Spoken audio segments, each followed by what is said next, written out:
Good evening, ladies and gentlemen. We are glad you are watching. Thank you so much for making time to join us on Mtembei TV. It's your favorite show, Open Forum Political Discussion. We look at the latest development on the political front, what you think about what next for Kenya with all this happening at a go. Well, the crackdown on the Bodaboda sector of the economy has elicited a lot of reactions from both the operators, the owners, the political class, and all other Kenyans. Well, what is your take? Is the government moving in the right direction or victimizing mtego wa panya, washika waliomo na wasiomo? Well, we need to hear what you think about it, even on the return of the DP after his 10-day tour in the US and in the UK. Of course, the Kenya Kwanza Alliance were still at the coast, drumming up support for him and his presidential bid. Well, Azimio has taken over Meru based on the pictures and the videos we are receiving from the place. Munya and Kiraitu leading the way. Is this it for Raila Odinga, or the mountain is playing him as UDA would want us to believe? Well, welcome on board. The link to use to get into the studio is right now in the comment section. Please, you click on it and allow StreamYard to configure your video. I mean your camera as well as your, let me just get it again. Right. You allow StreamYard to configure your camera as well as your audio, and you will find yourself into the studio for us to continue with the discussion. I salute all of you that are coming in fast and furious. It is time again to talk. Salome Mbone, thank you so much. Baba in Meru Azimio, thank you so much. Kalonzo has one day to decide. He can take all the time he wants in the world. I think the train has left. Jaberi Nyaseme, thank you so much for staying tuned. Kelvo Jakamagero, please, the link please is now in the comment section. You can get it. Bonio Cheng, thank you so much. I appreciate that. Kadenga Babake Mtarajiwa, aya, karibu sana, nashukuru. Fatma Nasimiyu, karibu kwa show. Maslin Musundi, asante sana, karibu kwa show. Safari Charo, you're welcome. Ruben Daniel, we salute you. Welcome to the show. Thank you so much. Akin Amolo, karibu kwa show. Kuna huyu Rajab Abdallah, asante sana. Welcome to the show. Alex Isowe, asante sana. Kwani leo ni Valentine yangu inakuja kuchelewa, kwa hivyo zawadi ya Valentine leta wewe tu. Asante sana. DPP, you are welcome to the show. Martin King, asante sana. Olvia Mwashi, thank you so much. You are welcome. Alum, hello, thank you so much. Lamek Omweno, we salute you. Thank you so much. Kapalo Kimbimbi, hey, asante sana. Aida Baraka, tunakushukuru sana kujiunga nasi, na wote ambao mnajiunga nasi katika Mtembei TV. Tunaendelea kuwashukuru kwa kuendelea kutusupport na kuhakikisha kwamba mnajumuika katika majadiliano yetu na vipindi vingine vyote ambavyo vinakuja kwako, kuhakikisha kwamba hakuna atakaye kudanganya, kwa sababu ukweli wa mambo lazima ubainike wakati watu wanazungumza. Kwa hivyo naomba tu utumie hiyo link ambayo nimeweka kwa comment section. Wacha niweke tena.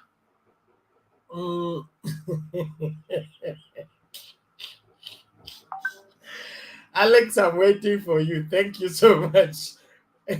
I know what you are up to.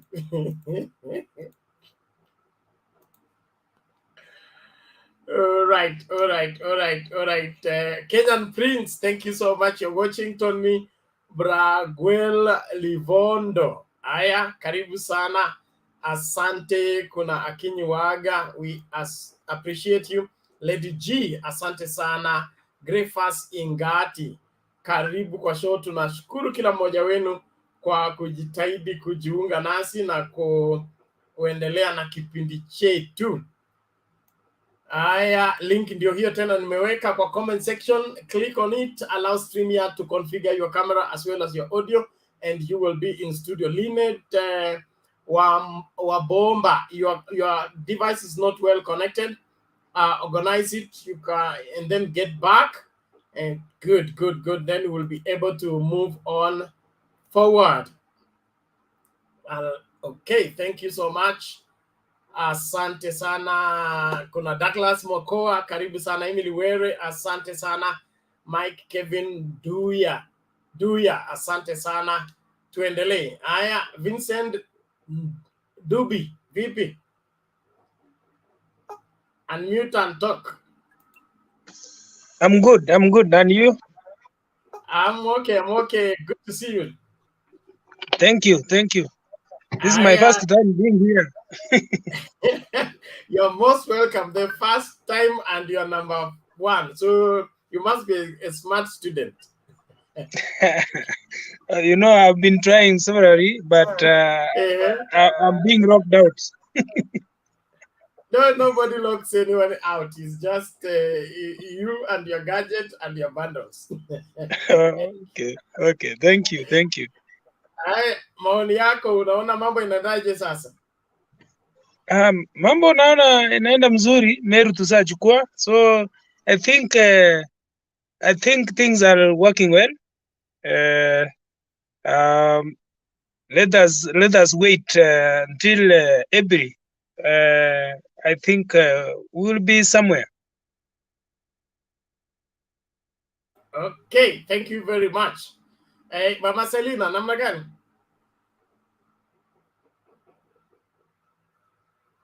Mama Selina, are you there?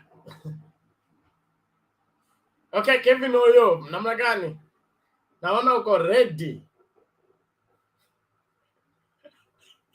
Ebu unmute mic iko kando ya jina lako. You click on the mic beside your name on the screen.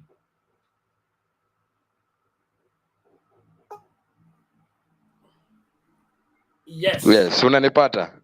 Kabisa, namna gani sasa? Niko poa kaka. Aha. It is my first time in the show. Ndio naona leo nimeanza tu na monos. Ndio poa. Na monolization, karibuni. Inaonyesha pia sisi tuko. Naona mko ngangari kabisa, mmepita wale waliotangulia. Kabisa. Sawa, maoni yako tafadhali, tusonge mbele. Naona Kenya iko kwa Azimio. Alafu sasa Kenya nafaa wa Kenya sasa wafanye. Raila akishachukua sasa, utajiuliza uko na nini ukipresent, automatically utaona kama serikali ya Azimio itakusaidia sana. Alafu ikifika kwa hiyo crackdown ya pikipiki, better we have 20 cyclists, but the disciplined ones, instead of having 100 of cyclists, then wengi wao hawatusaidii. Mara nyingi unapata watu wa pikipiki, they have no driving license. In addition to that, there is reckless driving. They pay 200 Kenya shillings, alafu unapiga maraundi kwa stadium, then kesho unapewa squad, alafu wewe ni mtu wa pikipiki unabeba mtu. Yeah, so what we should do, they get driving license, they better increase the price per client, but wakue few but disciplined and decent. Yeah. Thank you very much. That's a good one. We need to have sanity. Lives matter. We shouldn't put our lives at risk because somebody has to make an extra shilling. Yeah. Okay, sasa tumsikilize huyu Eddie. Eddie namna gani? Bernard, ni aje baba? Poa. Well, it's my first time joining this live. Inaonekana leo nimenasa fast kama wengi. Wengi sana kama mimi first comer. At least leo nimeamua ku join this place. I've always been following Mtembei TV for quite some time now, and I normally listen pia napata to understand how people or how vile politics ya Kenya inaendelea so far. And to be honest right now ni kwamba tunaona vile mambo inaendelea, and at the moment let me tell you is all about Azimio, and if you're not in Azimio train, then wewe utawachwa tu nyuma, and then zaidi ni kusema kwamba mimi naomba tu watu wa Kenya tupige politics ile ambayo inaeleweka, politics safi, because at the end of the day ni kwamba after even politics tutakuwa na life after politics. So viongozi wetu wale ambao watachaguliwa ni kwamba tupige siasa, ama wale ambao wanatafuta uongozi wapige politics ambayo iko safi, politics ambayo even hata generation ambazo zitakuja zitasema kwamba hakika tuliona a change in 2022. That's what I have to say for now, and zaidi Mungu azidi kubariki nchi yetu ya Kenya. Thank you. Thank you so much Eddie, na tusonge mbele. I appreciate nani huyu anaitwa Grefas Ingati. Thank you so much. Mtembei TV, we are all over. We are tracking every information that is necessary for Kenyans to know, and we pass it over. And we appreciate every support we get from well-wishers and all the people we run into on the streets. We appreciate everybody for the support and continued faithful followership. Naomba sasa tuende kwa nani? Mama Selina, umerejea nini? I think she logged in and did what? Okay, Mr. Wangira, inaonekana nafasi ni yako. Habari Bernard. Namna gani? Tuko salama. Habari ya wenzangu hapo. Ugali ya muhogo hujatumana. Sasa wewe uko bizia kweli wewe? Mimi niko Nairobi bwana. Mimi ni mkazi wa Nairobi bwana. Busia mimi ni mgeni. miaka zaidi ya 30 Nairobi hii. Sasa ulisahau ugali ile original. Hiyo hata hiyo mimi si shabiki. Haya, wacha nipatiane contribution yangu. On this Bodaboda crackdown, you remember yesterday I told you about what is the problem with this country. I told you of our values, our ethics, and our morals. You see, even our own police force, or even our own police force has a problem, because anytime they are told to exercise their mandate, they always go overboard. You remember during the COVID-19 curfews, you remember during the COVID-19 curfews, the way they used to deal with the members of the public. And you remember the way members of the public used to complain that even roadblocks at that time had become toll stations. So I don't think that the way this particular crackdown is being handled is in the best of the ways. To me, if I was asked to propose on how we handle this situation, I could have asked the government, because already they have given the Bodaboda people 60 days to ensure that they register and fulfill all the required requirements. Then I could have requested the government to grant the Bodaboda guys at least that grace period of 6 months. They continue operating as they fulfill the required recommendation. This happens across the board in this country. Whenever a new regulations come into being, they are not rushed. People are allowed grace period to ensure that they live within the given new regulations. To me, the crackdown, I don't think it's really helping, because I've seen now police stations have now become yards for Bodaboda. You find a police station with 900 Bodabodas, perhaps 200 Bodabodas, How do we guarantee the safety of people's bodabodas that have been impounded? How sure are we that they are going to get them in the shape they were taken in? So I don't think that cracking down on the bodaboda is the best way. Let us come Let us come to the middle ground. Agree the way now Matiang'i says that they have been given 60 days to ensure that they fulfill the required they meet the required requirements, so that everybody in 60 days you ensure that you are now clean to run bodaboda. Then after 60 months, whoever will not have been fulfilled, then that guy can be dealt with. But the way we are dealing with it now, we are even denying people livelihood. There are people who only rely on the bodaboda in this country, Bernard. And if you deny them livelihood, how do they now feed their families? How do you then feed their families? And in this city we say that Nairobi ni shamba la mawe. Hapa Nairobi hatuna shamba, pale tunalima mahindi. People do their small businesses that include boda businesses. So clamping down on them, the way it's being done, I don't think is really helping. And I tend to agree with even the position that has been taken by Baba himself, who has told the police not to harass boda. Let us look at the solution. Let it did not be an excuse for them to harass anybody. Even private people who own bodabodas now are not very comfortable. For example, if at my age, if I was a bodaboda owner who uses my bodaboda to go to town and back, I'll not be comfortable with the pictures that I'm seeing where police are now clamping down, using all manner of force to deal with the boda people. So we need to look for a way out. This crackdown will not help. Now, on my other contribution, I'm just like I told you yesterday. Today, the white smoke is likely coming out because Raila Odinga and Kalonzo Musyoka met, and luckily they met in the presence of the two people who are part of that secret agreement, that secret document that Kalonzo released. So they met in the presence of Professor Kibwana and Dr. Mutua.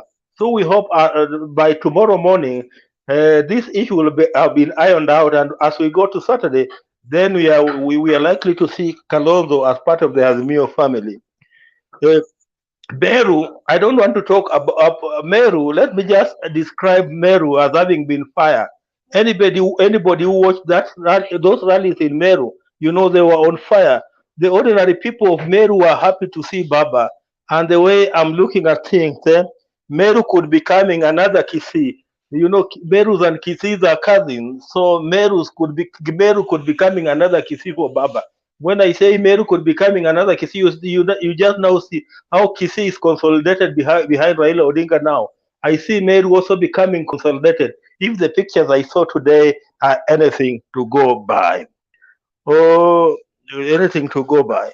I understand William Ruto is back in the country, and he returned silently. We have not heard much from him since he landed. I don't understand why he decided to return silently when we were being promised the welcome of the century. I thought that people were going to welcome him from the airport, which I didn't see happening.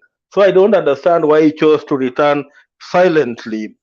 There is this opinion poll by Tifa. The Tifa people are saying that Raila is still the king of the city. And when I talk of the city, I mean Nairobi. So Raila is still the king of Nairobi here. Although we are being told that in Muranga, William Ruto is leading. But in Busia should be Busia should be a reflection for William Ruto.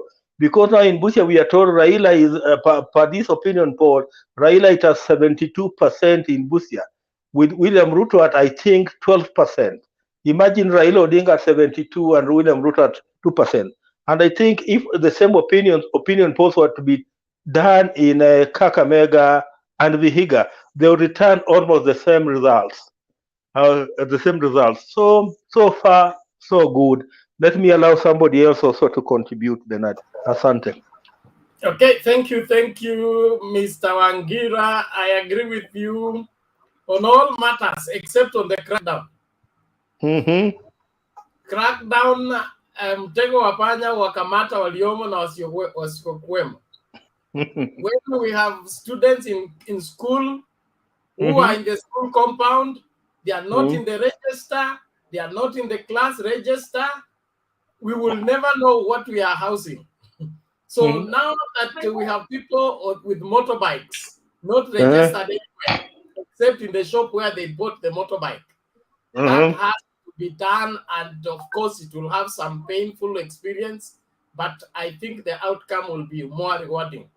We can't allow the situation that has been prevailing, and you know, like that clip is just one, but the instances are countless from the OBs and all things that have been reported.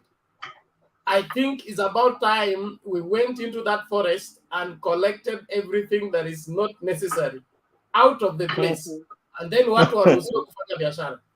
Sasa hivi uchungu kiasi kidogo, mtoto atazaliwa, tutafurahia, alafu uchungu utaisha. Oh, anyway, you seem to have you seem to have a point, but my only problem is the way we do things. You know, we are reactive instead of being proactive. You know, look at the way the police are now reacting. Where were they? You know, we have had the Kenya police since 1895 up to today. The Kenya police has been in existence. Did they just discover yesterday that the Bodaboda people were being a menace? What have they been doing ever since? Sawa, Mr. Wagira, it is not unique. It is a presidential order. Now, when ni senior citizen, unaelewa maneno ya presidential order. Ikishatolewa, kila mtu mkimbia mbio. So all the same. Anyway, order, everybody. Order. Thank you. Aya, kila mtu mute mic yako. Naonekana kila mtu anataka kushout hapa. Asante. Naomba Mama Selina, karibu. Asante Penal. Wow. You're welcome. How are you today? I'm fine. Good. Tunashindwa kufanya kazi, tunakimbia kazini akili ikiwa mtembei. Penal. Oh my God. Wewe tutakuchukua hapa ukue our patron. No, tukikosa kazi sasa na ndio tunatafutia unafanya kazi kidogo unatoroka, unataka kukua na space hata. Anyway, nataka kushukuru mambo ya Meru kwanza, ingawa unajua watu wakiwa wengi sana hata ufanye nini. Mimi nikiona mambo ya Moyale wasite Moyale ama ilikuwa Karisa huko Wajiri na leo Meru, and then the culture, watu walikuwa wengi sana. Kucontrol watu kama hawa ni ngumu sana, but kitu mzuri ni vile walijitokezea kwa wingi, walikuwa na hamu ya kuona baba. Hiyo mkutano ya wamama, naona wengine walitaka kuchambua ati kwa nini Kiraito walipeleka wamama ndio wanapika kura. Ukipata wamama 10 ama 1000, unajua hiyo kura sote ni yako. So nafurahia vile baba alifanya, akaenda akaongea na kina mama, na kumbe Meru ilikuwa na tension between Kiraito na Munya. Vile wamekuja pamoja, hata Wameru today wanalala. So tunataka kusema pongezi. Na nikifurahia hiyo ya Meru, kuna mambo ya bodaboda, na baba amesema mzuri. Wale wameshikwa bure wawachiliwe. Wale walikuwa na makosa wachukuliwe. Lakini mimi ningesema bodaboda wenyewe wamejua kazi ni ngumu. Wajiregister, waseme ile watu. Unajua Penat, mtoto yako akiwa mwizi ataficha vitu mara ya kwanza, mara ya tatu. Wewe msasi ukiencourage Mtoto atakuwa anaenda kuipa, anajua nikipata makosa mama atanisimamia ama baba atanisimamia. So mimi ningetaka kusema ya kwamba wale bodaboda wazuri, wale wanajua kwa nini wanafanya hiyo kazi, wasaidiane na serikali kutengeneza boma yao. At least iwe inaaminika. Ukweli ni kwamba watu wengi wameumia, watu wengi wamechapwa, wengine wamepata accident, bodaboda hata wao wote siwezi, mimi ni mama, yote ni yangu.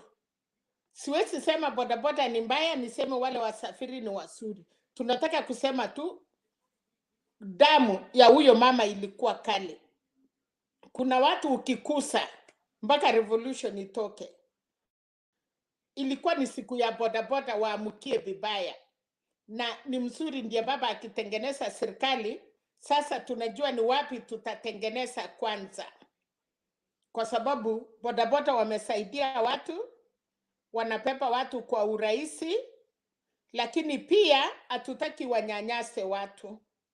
Hiyo nikaweka kando. Sasa hii ruma zingine nilisikia asubuhi leo, Kalonzo na baba na sijui Kalonzo na baba wamekuwa State House na maneno imeisha. Sasa sijui, lakini hiyo yake hatutaki kukataa. Meli imeenda. Kama umeshalala na msichana na she's not a virgin again, hakuna news. News ni kwa saa ile harusi, unaenda kufanya harusi na unafanya na virgin. Lakini kama bahati mbaya maneno imeharibika, harusi tu tutasherekea kwa sababu mlitudanganya msichana ni virgin, lakini dakika ya mwisho tukakuta kumbe iliharibika maneno. So hiyo ya Kalonzo tunangojea tu. Is not still, hakuna news. Sitaki kuongea kwa mambo ya Okoa Kenya ama KKM. Unasikia Wetangula anasema ati deputy president alimwachia ati yeye ni rika ya baba. Oh my God. Anyway, wacha tusikatashe, wacha waongee. Lakini of course wanajua mahali nchi imeenda. Na sasa nasikia Wangira, nilikuwa nasikia asubuhi tukiambiwa ni Musalia peke yake alionekana akishuka. Sikujua kumbe kwa koti yake alikuwa amepepa watu wengine. Unajua ni mkubwa. So watu wengi wanasafijia kwa hiyo koti yake na tusione. Hiyo ni makosa. Unajua hii kumbe hii kunona hii ni mbaya. Angekuwa slim tungejua hiyo koti yake ameficha nini. But anyway, hiyo ni mzuri. Hata mama anapepa watoto, ukizaa watoto ifuatilie na wachatosha kutembea, mama utangangana uweke watoto yako yote kwa mkongo, unaweka ingine mkongo, unaweka ingine mbele, at least uwafukishe. So wale wamerudi, tunawaambia karibuni Kenya, mjipange miaka ingine, lakini watu walana lesson. Ukidanganywa na penalty. Hii serikali nilikuwa nafikiria ya Moi peke yake. Kumbe hii serikali inaitwa siri, ni siri ya serikali ni kali. Unatengenezewa na serikali kuropoka. Nilisikia mama moja ya Kerocha, ile mama ya Naivasha, akilia akisema ati alidanganywa, aliongea na baba, Orengo akamwambia kaa mpaka Februari. Akasema hata alitaka kujua atasimama wapi, akaambiwa aende UDA. Sasa mama kama huyo anasema yeye si mwanasiasa, si basi angengoja vile baba alimwambia ngoja, angetulia. Lakini sasa alichiwasha, pesa imeenda. UDA ilikuwa inataka pesa ya kuendelea kufanya campaign. So mambo ya Kenya, wacha at least tunasema kosti hiyo wacha watembee, hakuna shida, hata hatutaki kusumbuka. Hata watu wakitaka kurudi kosti mara 100, they are okay. Mahali tulikuwa tunataka ni mambo ya Meru na Central. Nafikiri mumeona aspirants. Mpaka nasikia wanaume wameingia panic. Kwa sababu Jubilee sasa ni chama ya kupiganiwa ngumi. niliona Manyara, Nakuru na wengine wamechapana. So hii chama pena chama yenye wanaume wanapigania, unafikiri ni chama kidogo? Leo niliona watu wanasema tunataka, imagine unaweza enda kwa wenyewe, mama akupatie uingie na watoto hawakujua, na baba amerudi, watoto wanakaribisha baba, wanafungulia jikoni, wanafungulia bedroom. Wewe mwenyewe sasa ni kutoroka tu na kuachana na bibi ya wenyewe. Mimi napongeza Jubilee vile wameamuka. Unaona watu wengine watu watapotea by April. Hatuna pengine hata election Kenya, ni ile tu tunaenda tu through kuenda tu, otherwise kila kitu imeisha. Na Jubilee hiyo ndiye nyumba ya uhuru, na watu tuliwaambia head of state, mtu anaitwa president, don't play with that person. Uganda wamejaribu kucheza na Museveni mwenye ako na 80 years ama 90, kwa sababu mimi ni supporter ya Bobi Wine, but still aongozi, lakini serikali bado iko. So ile watu walijidanganya. Sasa wamerudi, hakuna kitu ya kuambia Kenya ni airport, na walijua labda watu wataenda kumtusi, waende nyumbani, waserende, waseme, hata wakisema serikali imeenda, wakipange.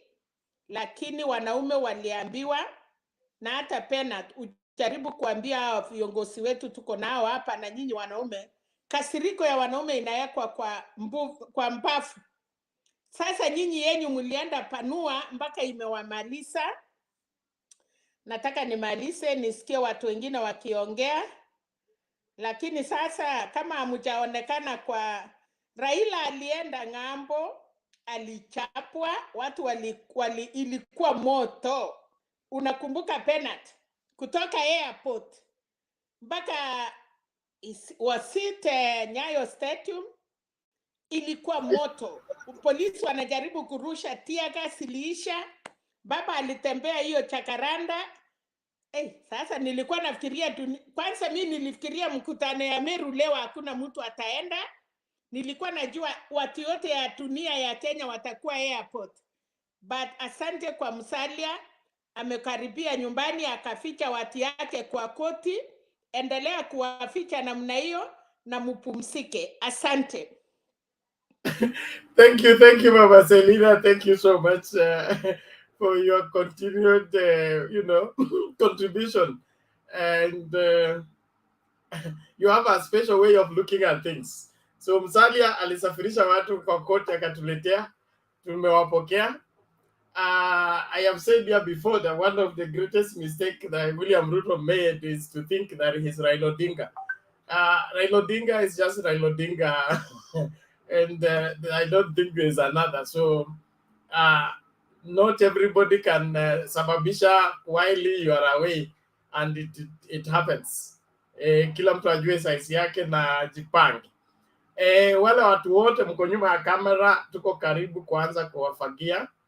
It is where the screen is dark and it is against the standing orders. So kama uwezi kaa mbele ya kamera, basi tunakung'atua. Ama tunakupatia priority, unapeana maoni yako, unaondoka ili mtu mwingine aingie, yule anaweza kukaa kwa kamera. Our screen cannot be dark the way it is. Charles,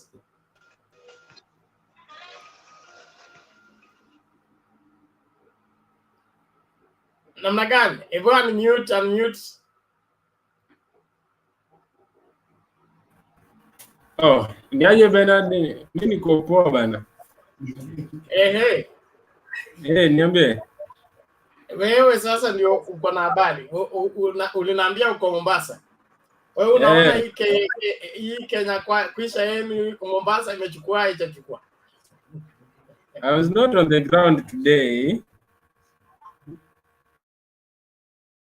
Is that they just that is Congo market and the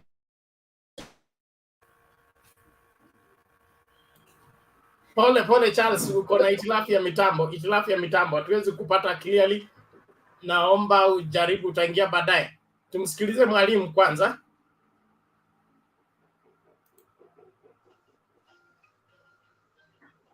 Okay, asanteni sana. Yes. Hope nyote mko salama. Tuko fiti, karibu. Asante sana. Nikianza na Kenya Kwisha. Mimi ni mkazi wa Coast. Natoka Kilifi, kwenye mama wa kiuno anatoka. Na Coast hii itabaki kwa ngome ya Raila Amolo Odinga. Nimeona mama kiuno amemaliza leave, amerudi kiwanjani.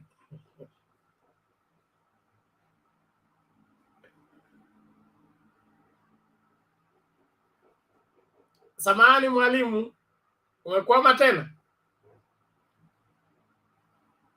Kunaendaje? Milan.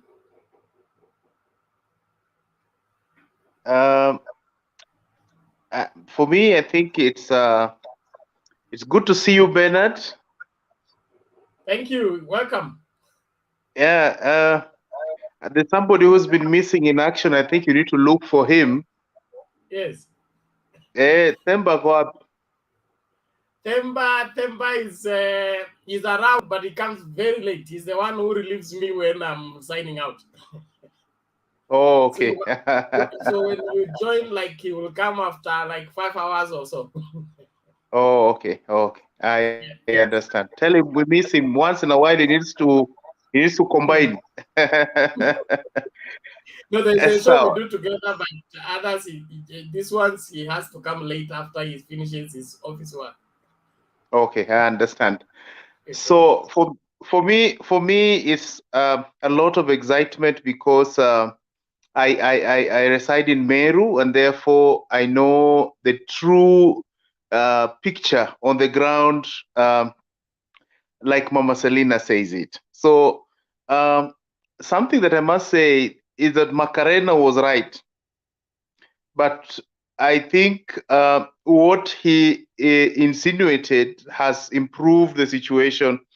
That delegates conference that happened late in the evening was for a reason, and that helped improve the situation for some reason. You can be able to see culminating to today's activity. I'll tell you. You see, when Mythical Inturi goes to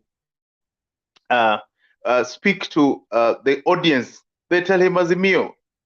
Wanamwambia mambo ya Azimio huyo Mythical Inturi.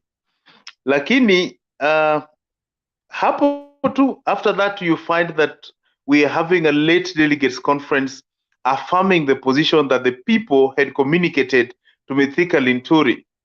And then we see some photos of something that looks like a regional handshake between Mythical Inturi and the proponents of Azimio in that group photo. And then now we have the rallies today. The people were so excited. I've never seen the energy that we saw in the rallies for today. Baba had to calm the people down and tell them, I have to speak. It's too much love. And you could be able to see the energy that the people had, the crowds were chanting, is something that must be able to show that the people made a decision to move with their leadership. And when I say Macarena was right, it simply means there was a situation that the people were almost undecided, 50-50. And that was the true reflection on the ground. But I think that the way things are going, I saw the Governor Mtarajiwa, the former Vice Chancellor for Chuka University, also getting his cap and joining Jubilee officially, which was a total excitement. Before then, he was poised to be able to join some funny party, I don't know, with green colors. I don't know what it was called, what Congress, something, things that don't make sense. But I think he's made a good decision and he's gotten into the ruling party. And we know that he has a track record for development. And therefore, that brings Tharaka Nithi to the table of Azimio. Because if you see the pattern that we have in Tharaka Nithi is slightly different from that in Meru. because you see that Akanithi, they are not in bus, but majority of them are with UDA. If you look at the Mara MP, you look at the senator, you look at the governor, they have moved to that side. So we needed a representation that comes under UDA, and I think we are very excited to see the competent governor in waiting for Chuka University, former vice chancellor, representing us within Tharaka Nithi. Embu is well represented because we have the Wambora, we have Lenny Kivitu for bus. I think we are in the right direction in terms of the regional, the lower eastern representation. So it's a total excitement. We are very happy about the progress and turn of events. Baba is headed towards Kisumu, and after that he's going to the National Convention in Nairobi, and then we want to give him an opportunity to talk to our diaspora votes, our friends who are outside, so that we make sure that we galvanize all the diaspora votes. We go and clean all the messes that this inexperienced person with no diplomatic experience went and misrepresented us abroad. But we want to make sure that we bring the chief diplomat himself, who can be able to represent the whole continent, leave alone Kenya, to go and speak about his foreign policy, talk about how the development and foreign investment can be able to be participated by those who are working outside the country, back to the country. So this is something that we are very excited about as we see turn of events. We are totally opposed to the issue of militarization in terms of dealing with the menace of the Bodaboda. I agree with Baba that there is a problem in issues Bodaboda. Some of us as private citizens we had done even some drafts and wanted to petition Parliament to be able to ensure that all Bodaboda riders are members of a particular circle. That is the only way you can be able to have structured discipline within this field, because they are a whole constituency of population. These are people who can run down this country if they want, because they can control, be it movement, be it forms of unruliness and non-governance. So these are people that must be able to, they have a micro government by themselves, and therefore we must be able to find a way to put them in check. Otherwise, they will be able to mismanage our areas. You've seen sometimes you go to the bus stops and you are harassed as a private citizen by these people. Not that they are bad people, but it's only that they are struggling to survive. And when they struggle to survive, sometimes they copy bad manners that sometimes we see from our leaders, or copy bad manners because there's nobody to keep them in check, or there's no regulation to be able to control their operation. So we must make sure that they are properly organized. They can be able to, it's a good thing to be a member of SACCOs, because they can now access loans and grants through structured mobilization. And when government wants to talk to them, can be able to find a way to be able to talk to these particular people. So we support that they need to be formally processed, but we don't support that we need to harass and vandalize their investments, because some of those equipments are expensive and they have to buy them and pay for them. For some of them are bought under loans. But we must also distinguish who are the Bodaboda operators and the private bikers, the people whose mode of transport is basically the motorbike. So for me, that is something that we need to have a distinction. If possible, maybe change number plates for private bikers to be able to have a unique number plate color as compared to those who are basically doing Bodaboda as a business in terms of transport. So that is something that the government needs to look at as we continue. And I think I'm very excited with the perspectives of my fellow colleagues that have come before. And I think this is something that we must be able to support. I can't stop without talking about KANU for a moment, because this is something that is of interest to me, because we want them to move quickly. I share the position of the Secretary General that they need to come quickly. They need to come quickly, We are not telling them not to come, all of them, but we are telling those ones that are ready, come first. Yeah, the Bible talks about those who came at 3, the ones who came at 6, the ones who came at 12, and the ones who came at 9. All these people got the same salary. So we want those ones that are ready. Let them arrive. We will still give those ones who will arrive in the 12th hour the same salary. So the reward is the same, but those who are ready, let them come so that they start helping us galvanizing the votes that we intend to be able to marshal. Thank you very much, Bennett. Okay, asante sana Bwana Milan. We appreciate your perspective and your givings. Thank you so much. Mwalimu Neti Leta Kizaza, karibu sasa. Asante. Stima ilikuwa imeenda kidogo kachanganya mitambo, lakini nisharudi. Sawa. Nilikuwa nasema naona likizo ya Mama Kiuno imeisha, amerejea kiwanjani. Yeye mambo yake tushapanga, na pia tunashukuru kwa hiyo chama yao, manake wakiandaa mikutano kama hivyo wanaleta ile ya kula. Nashukuru siku ya wamama juzi aligawa pesa, watu wakafurahia. Leo pia ameleta, tumekula, waendelee. Lakini tunajua kura ni kwa nani. Sasa hii kampeni yao hawa Kenya Kwanza ni kama hawajajipanga na maneno, kwa sababu leo wakiwa huko Coast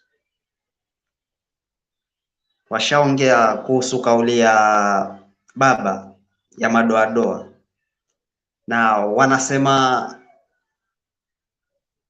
iweje serikali ya Rais Uhuru Kenyatta na Raila Odinga isikize wachache, wengine wasisikizwe. Kama watu wawili tofauti walitumia neno hilo moja na mwingine akachukuliwa hatua, huyu mwingine hakuchukuliwa, ni vipi? Sasa hapo kunaleta maswali. Serikali ya Uhuru na baba, kumaanisha Ruto haiko kwa serikali, anachukua pesa ya bure. Hiyo ni jambo la kwanza. Unajua kama unaongea na wananchi na ni wenye akili, watafikiria vitu vingine venye unaongea. Ye mwenyewe akisimama anasema mimi kama naibu wa rais, halafu nyinyi mkiwa kwa mkutano mnasema vitu tofauti. Hiyo huwa inachanganya watu. Halafu nikienda tena zaidi ya hayo, kuna video fulani ya naibu wa rais nimeona akiongelea kuhusu mambo ya bodaboda venye wanakuwa harassed, akisema hata kwa serikali kuna watu ambao ni wakora. Sasa hiyo inamaanisha serikali yote ivunjwe ama vipi? Hapo pia mimi naunga mkono, manake si kosa la mtu mmoja liekewe watu wote, unaona. Na ningeomba askari wetu wafikirie pia wale watu ambao wana handle ni wa Kenya, na hiyo ndio kitega uchumi yao, ambao wanalisha familia zao, wanasomesha watoto kutumia hiyo kazi yao ya bodaboda, unaona. Na sasa kwenye hilo jambo la naibu rais alikuwa akizungumzia, kama ametaja kuhusu pesa za corona. Sasa mimi najiuliza, kama mlijua kuna watu ambao walifuja pesa za COVID, kwa nini hamkuwachukulia sheria? Na wewe uko kwa serikali. Sasa hivi vitu unajua vina ile nini, popularity yake inapungua kwa sababu hivi vitu. Na hata ukicheki hizo kauli zake za hapo alipokuwa nje ya Kenya, nadhani hiyo kitu ndio imefanya paka ujio wake Kenya haujakuwa na mbwembwe kwa sababu ya hivyo. Manake kama mzee Atoli alivyosema, alienda katoka na mamake, Kenya ni mama yake. Hiyo ndio kitu ambayo inatoa morali. Maana kama wewe una hudumu kwa hiyo serikali alafu umeenda kule unaanza kuongea vibaya hiyo serikali ambayo unahudumu, hiyo pia, hata kama siasa ni mchezo, lakini mchezo unafaa tu ucheze vizuri, si kila siku utumie kiatu, hapana.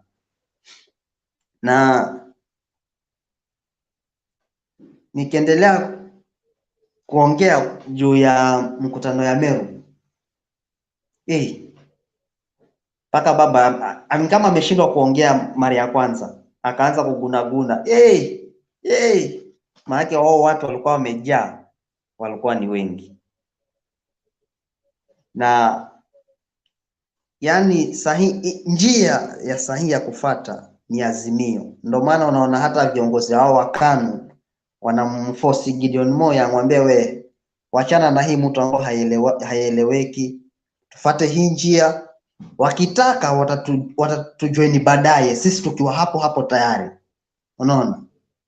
Na mimi pia najaribu kujiuliza kuhusu hao One Kenya Alliance,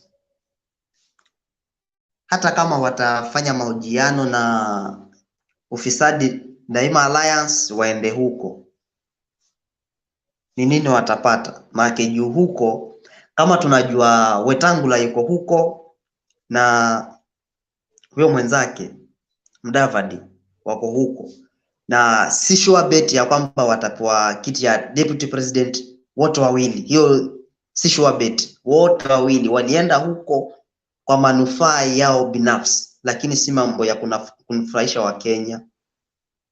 Unaona?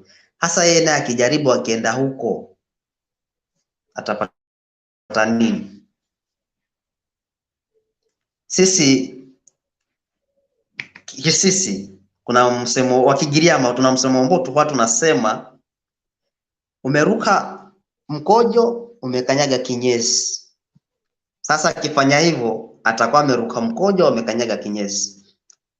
Heri uruke ukanyage mkojo, na kukanyaga mkojo ingia tu kwa Azimio, roho safi. Na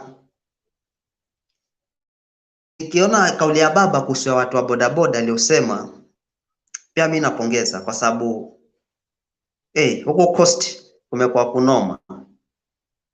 kunoma mbaya sana.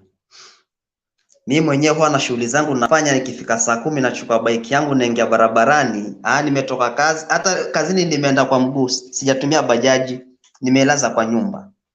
Manake ukikutana nao jamaa wa sarakasi, mimi naomba tu, hata kama wanafanya hiyo huduma, lakini polisi wafikirie, maana wanatuumiza. Kama nikiona hizo, kuna video nyingine pia wewe umeposti, nimeona ya huyo jamaa mwenye amefungwa pingu hapo, sijui ameshikanishwa na bajaji, yani ni hali nyingine ya kusikitisha kabisa. Na tukirudi tena upande wa mwalimu, tamatisha muda. Okay, acha niachie hapo, mwenzangu aendelee. Asante. Okay, thank you very much mwalimu. Na swala ya bodaboda ni kufuata sheria.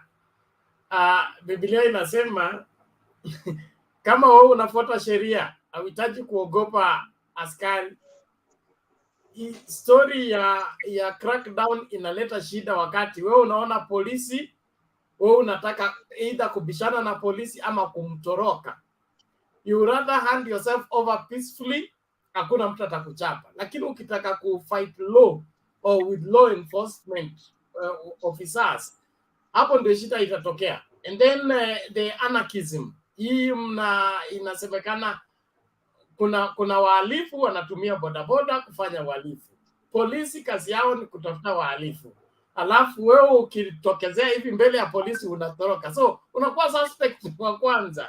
Aidha umekuja kusaidia wahalifu ama unataka kushinda sheria.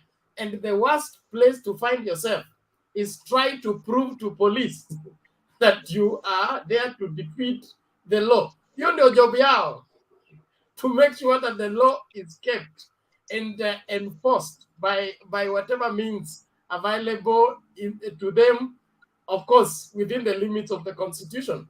So atupingi watu kufanya biashara yao, atupingi watu kutumia wherever motorbike zao, lakini for now, as long as that order is still enforced, na wanataka kila mtu ajisajili upya, that means the registration you did previously has been nullified. Now there is free registration, but you have to do it afresh. So the best thing to do, create time, go to the wherever NTSA, the people that are doing the registration, do the re-registration. Just comply with the law.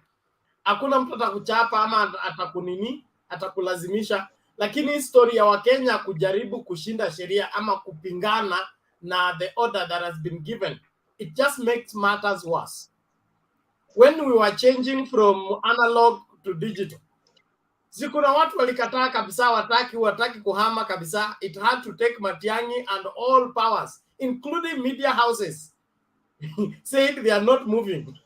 Okay, so there are things that will never change until they are enforced. And some of it is like this. There has been laxity when it came to registration of motorbike. If you remember well, during Kibaki's time, number plates zilikuwa zimetokezea zo mingi na walikuwa na register under the same system ya magari pamoja na motorbike. So magari ikawa number plates zimezidi, and gari umenunua jana, kesho inaonekana kama ulinunua 5 years ago.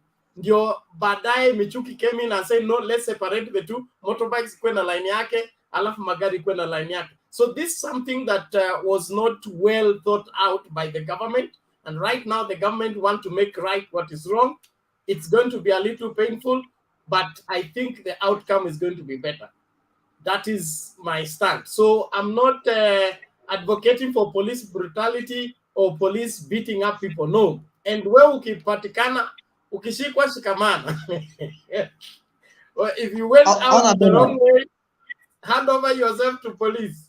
Don't run away. Don't try to defeat the police. So, you know,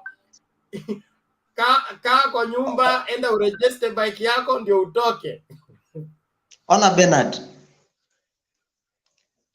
hiyo kitu umeongea na kubaliana na wewe kabisa, lakini hawa watu wana shida. Kwa sababu gani? Kama sisi tuna sehemu tunavita vijiwe vyetu, unaona, wanakuja hapo bila uniform. Kama mimi ni bahati tu yangu nilikuwa nimeacha nyumbani, lakini haungeniona kwa show. Wamekuja tu hapo, hata kuna jamaa alikuwa ameenda akachukua leo, na huyo jamaa ameshikwa akaambiwa alipe pia. Hao watu, yani hii kitu imekuja ina manufaa, lakini madhara ni mengi. Wamekuja kuleta hii kitu, askari watakula. Hiyo ni ukweli. Sawa? Ndio hivyo, lakini kama umeambiwa usiende kijiwe wakati hujafanya registration, wewe unabeba bike yako kwenda kijiwe, kubeba nani?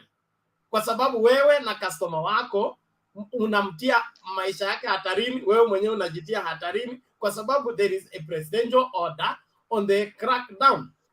Let's be realistic. Hata kama ni kutafuta riziki, ndio hivyo, will be affected. Yes, talala njaa siku 2-3, lakini it is good for us to comply with the law. Kenyans are good at being, revolters. The moment you begin opposition, you will get too many supporters. But at the end of the day, what makes the country move forward is compliance. Peaceful compliance, not trying to defeat the law. Ngoja tumsikilize Mwalimu. Asante sana. Ngoja kwanza Vincent amenua mkono wake, aseme 1 2 ndio tuende kwa Kevin.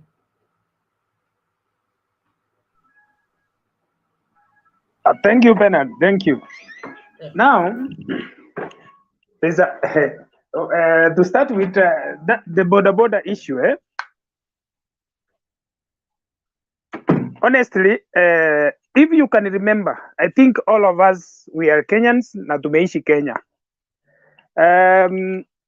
Tukikumbuka vizuri, there's a time polisi walijaribu kukazia hao watu kabisa, washike driving races, wakuje wajiunge, wajue kila stage inapatikana wapi, waregister, wajipange like matatus. Wakasema, wakalia, wakasema wacha tujipange nini, give us time. Wakapewa 6 months wajipange, na hiyo 6 months walipewa ililap so many years ago. Up to date there is no seriousness ya bodaboda kuonyesha dalili ya kujipanga. So the only way to bring sanity and discipline to bodaboda, that's the only way to go. Actually, me, I'm a registered private biker. What we normally see on our roads, honestly, hiyo ni kitu moja muliona kwa screen. There's a lot of stupid things happening behind the screen. So to bring sanity on our roads, that's the only way to go. Waumie for only 1 week or 2 or 3, but discipline ikuje. Like now, today I was in Thika. Thika ni kama walikuwa wamejua hii kitu one day italipuka. No police anarush watu Thika town. Thika wamejipanga. Even it was in news on our screens yesterday. Hakuna polisi anashika boda Thika. They are doing their business as normal because walijipanga. They have registered themselves. Even they have circles. They have done a lot of developments. They have a lot of investments. Nyumba za kuishi wamejenga, wamenunua plots through those circles, and they know you can't enter there kama ujulikani, kama ujaintroduciwa na German na ujulikani umetoka wapi, wewe ulikuwa unafanya biashara gani, umetoa wapi hiyo pikipiki ndio ukaleta hapo kwa stage. Now they know, they have all details of their colleagues. Wanajua unatoka wapi na unafanya nini. So to bring discipline on our roads, I really support what is happening right now, because okay, thank you. You made your point, sir. Thank you. Asante sana. Kevin Murunga, tunakuja, subiri hapo. Issue ya bodaboda haifai turudi nyuma sana. Let the bodaboda people to face the consequences. 2 years back, the Kenyan government introduced the class A2 and the class C1 and the C2 in the driving license. Many, like I myself, I do stay in Kisumu. CDF walilipia watu wa pikipiki. Every base walichukua kila mtu aende driving school. Wengine walipelekwa Rocky, wengine wakapelekwa AA, na walikuwa wanalipiwa. You only go to school na ukuwe na class A2. Before, if you are a Kenyan, before introducing the SACCOs in matatu, kuna vitu mingi zilikuwa zinafanyika sana kwa matatu. Au kunaweza parcel ifike. Sasa hizi ukienda kwa SACCO, you automatically go to the Sasa line or you go to the Bungoma line, then unaweka parcel yako, namba ya gari inabaki kwa ofisi, parcel yako inafika hadi uconfirm imefika. Before, kama kukuwa na SACCO, gari ilikuwa inaweza gonga mtu, inaacha hapo na inaenda hivyo. Sasa hizi gari ikifanya makosa, hiyo SACCO ndio inafungwa. So the only way to help the cyclists is one.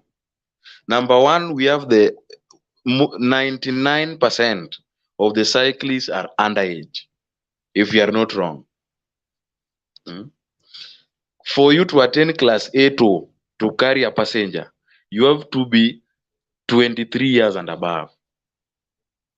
22 to 23 years and above. Kama tujajidanganya. If you come to Kisumu right now, utapata watu wa pikipiki they're 18, 19 na wengi wao wameacha shule. Yeah, so the only way to help cyclists is they introduce what we call a SACCO. And for you to register as a SACCO, you have a class A2 driving license. In addition to that, they know your location, where you come from, yeah, your family. In addition to that, they go to school and train on how to help their clients and what to do for their clients. Kama tujakosea sana, Kisumu kuna trend, watu wa pikipiki wanajibeba watu wawili, simu ya kina mama na bags inakuwa snatched. If I'm not wrong, simu inaenda na parcel. What if kama watu wanajulikana, si haitaenda?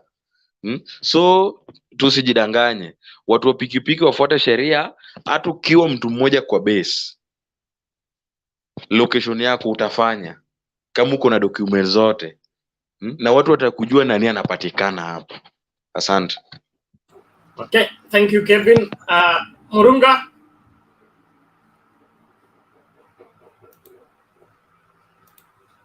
Bernard, good evening. Good evening to you. How are you? Yes, okay. We can hear you. I'm okay. Yes, I'm saying this. Yes. On the issue of motorbike riders, I think it's about time that the government actually became more serious about introducing stringent rules, because that is one of the just one case out of the many cases that are happening in this country. Because when you look at those who have been victims, most of their victims have gone down and some have even died. When you look at what happens to victims at night, it is pathetic. Some of us have had an experience with the worst experience with these guys. So the best thing is to follow the Rwanda way, that every biker must be in a circle. Number two, every biker must have a number to identify the motorbike that is riding, and in fact, including the jackets that he is putting on must be bearing a number that is unique to that person. So that's when we are able to get hold of these guys and to be accountable. That's when they can be accountable. Because when we do it the way they are, the circle alone will not be enough. But we also have to have special identities. Each circle must have their special identity by way of numbers and the dressing code. That's when we're able to avert this. It's happening in Rwanda. It's happening in other parts of the country. It's in East Africa. It's also happening in Uganda. Uganda bikers are very disciplined. Wanajulikana na ile nembo wanatumia na vile vile wanavyovalia. And I was here, mtu anaamka asubuhi, akona pesa kidogo, amenunua pikipiki, na wote. And we are talking about 90% of them are raw, don't actually follow the law. Mtu mmoja wa pikipiki akikuzwa, they will all attack you. I've seen an incident where a vehicle a personal vehicle was attacked by motorbike guys, only to find out that it was actually holding somebody who was a licensed gun holder. In the end, he shot one of the guys. Now what waliacha pikipiki zao hapo? It has happened. It happens all over. So what we are saying that we need the bikers to be more disciplined, and we need to have special identities. That's when we are able to avert this problem. And also considering, I've heard my friend talking about special class. Special class is given to those who have been riding for some time, and then they have, with the general license, then they are given a special license. But we're saying this, let it go the Rwanda way. Let's have special identities. That's when we're able to avert that problem. Thank you, Bernard. Okay, asante Bwana Murunga. Naomba sasa tumsikilize John. Yeah, thank you so much, Mr. Bernard. I guess yesterday network ilikuwa sikumaliza kuongea. Pole, karibu. Thank you so much. I have one thing maybe to put across. Azimio tuko bado, we are gaining the ground. Bado we are headed to the right direction. Meru kwa ndani. Hiyo Central mlikuwa mnasema mlima bado ni inatereza. Si mnaona sasa vitu they are changing. Udaacha wa pack their things will move out. Issue na our jamaa wa bodaboda, I've seen a clip whereby today Kirinyaga, they wanted to engage themselves with their own enforcement officers.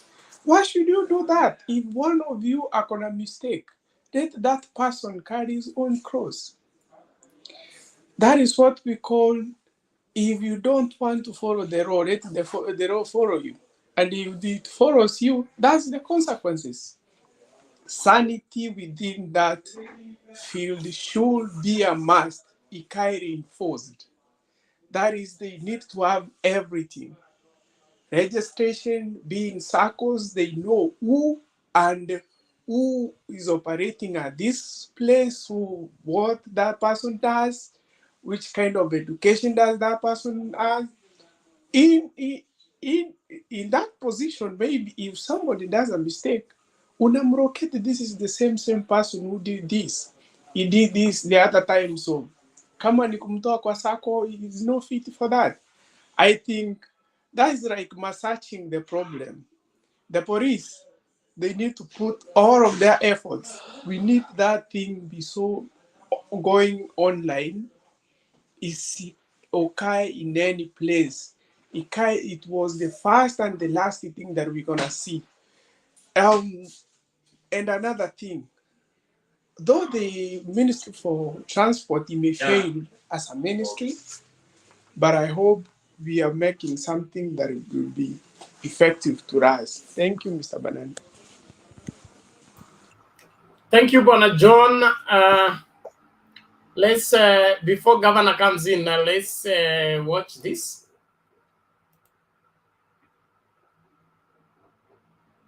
Okay.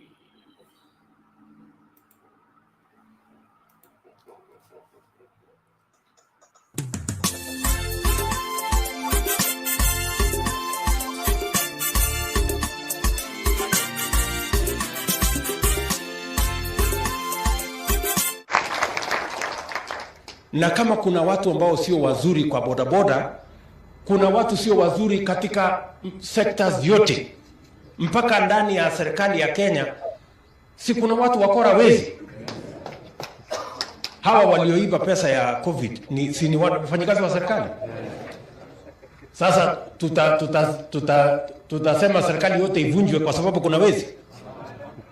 Vile mnasema ati sekta yote ya bodaboda ivunjwe kwa sababu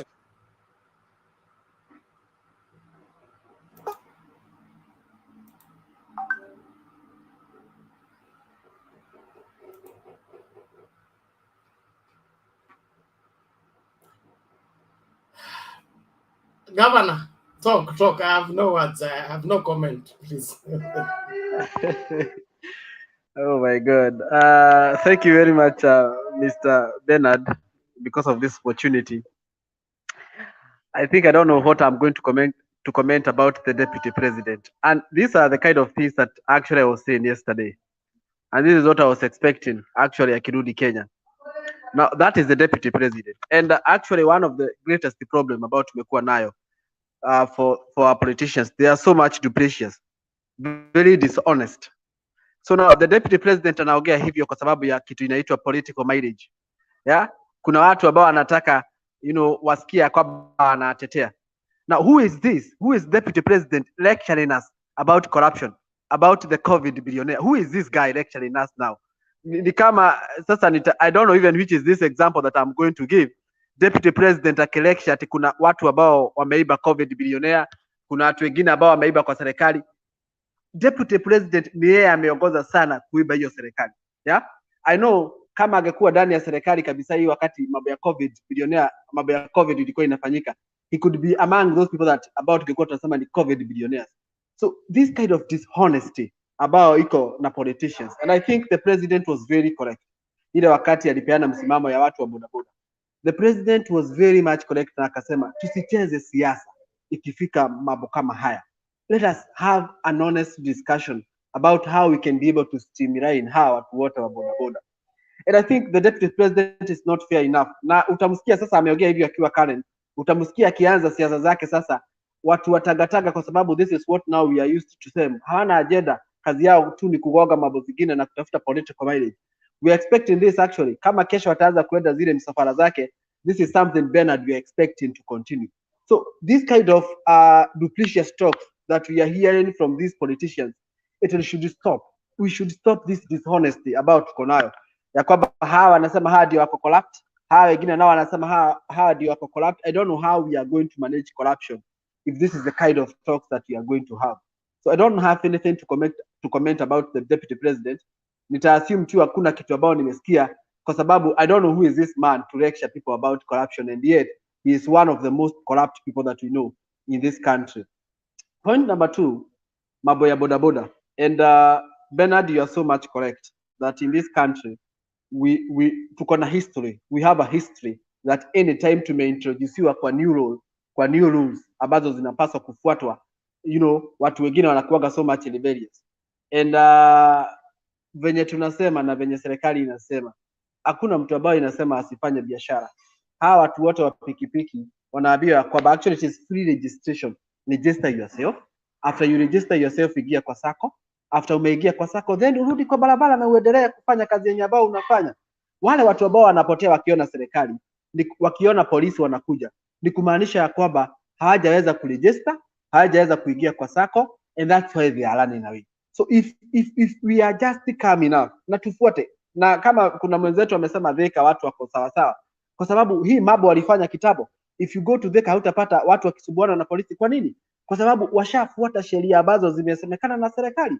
Na the more ama the earlier hawa watu wa pikipiki wameanza kuregister. Imagine registration is free of charge, yeah. After registration unaambiwa kwamba uingie kwa sako. Ukiingia kwa sako, serikali inakwambia then we don't have a problem with you, just follow those guidelines, and then after you follow those guidelines, then you are free to do any business, so that we can be able to identify you, so that in case of another incident like this one, we can be able to identify these guys that are doing all these kind of things. Lakini watu wengi sana wa bodaboda, and I'm sorry to say so, they are in between the age bracket of 18, 19, 20, 21, and actually kuna wengine hata wameanza 17. Wengi wao pia they are so much into drugs. Wengi wanatumia kubel, wengine wanatumia miraa, wengine wanatumia hizo vitu zote. And I think pia as the government continue with this one, I think pia kunapaswa pia kukuja na hizi sako ambazo wataingia, zinapaswa kuwa na terms and regulation and condition, ili tuweze kuzuia hii mambo yote. For example, mimi nimetoka Karatina, although sasa siko Karatina. Kuna sako ambayo inaitagwa 2NK sako. Ukienda uone drivers wa 2NK sako, they are so much disciplined. Kuna ingine inaitagwa Prestige, kuna ingine inaitagwa sako nyingi sana za matatu. Kuna rules ambazo zimewekwa kwa hizo sako zote, ya kwamba you cannot drive when you are drunk, yeah? You cannot drive ile wakati unakula miraa, you cannot drive ile wakati unatumia hizo tobacco, yeah? Hizo ni vitu ambazo unapaswa kufanya ile wakati umemaliza kazi zako. So haupaswi kubeba abiria ukiwa unatumia hizo madawa, ukiwa unatumia hizo madrugs. I think pia kama hawa watu wa pikipiki wataingizwa kwa SACCOs, there needs to be the same rules and regulation ambazo hizo SACCOs zitaweka, ya kwamba hauwezi beba abiria kama umekunywa pombe, hauwezi beba abiria kama unakula miraa, hauwezi beba abiria kama haujavaa hivi. This is the kind of discipline that we need to be brought also back into the system of bodaboda. And I'm so sure that anytime kumeletwa rules, hata ile wakati tulikuwa secondary school, ile wakati tulikuwa tunasoma, ile kila wakati principal alikuwa analeta kitu mpya, kila mtu alikuwa rebellious. Lakini as we continue, watu wanazoea na wanaona the more importance of that thing that is brought by the government. Na nikimalizia, nataka kusema ya kwamba ile wakati tuliletewa mambo ya digital, Mr. Bernard, watu wengi sana walikuwa so much rebellious, yeah? Watu wengi walikuwa wanaona hapana, serikali inataka tena kutafuta pesa hapa ikileta mambo ya digital. But now look now, ukiuliza watu wengi sana, hakuna mtu anaweza saka kusikia anaweza taka kurudi analog. We are all enjoying kwa digital life tukiwa kwa television. The same way, coming 2 months from now, I know watu wote wa pikipiki watakuwa wana enjoy, kwa sababu hatakuwa wanasubuana na polisi, watakuwa wanabeba wateja wao vizuri sana, na pia watu watarudisha amani kwa hawa watu wa pikipiki, kwa sababu wanajua ule mtu ambaye anakubeba, ule mtu ambaye anakusafiri kutoka hapa hadi kwingine ni mtu ambaye ako legit, ni mtu ambaye ako na kile kitu kinahitajika na serikali, na ni mtu ambaye ako well satisfied na serikali. So watu wa pikipiki, mimi tu ningeomba the more waendelee kuregister, the more waendelee kuadhihia venye serikali inasema, and when they do so, I know we are going to bring a lot of sanity in the bodaboda sector. Thank you very much and God bless you. Okay, asante sana Governor. Thank you so much. Let's keep the conversation going. Alex.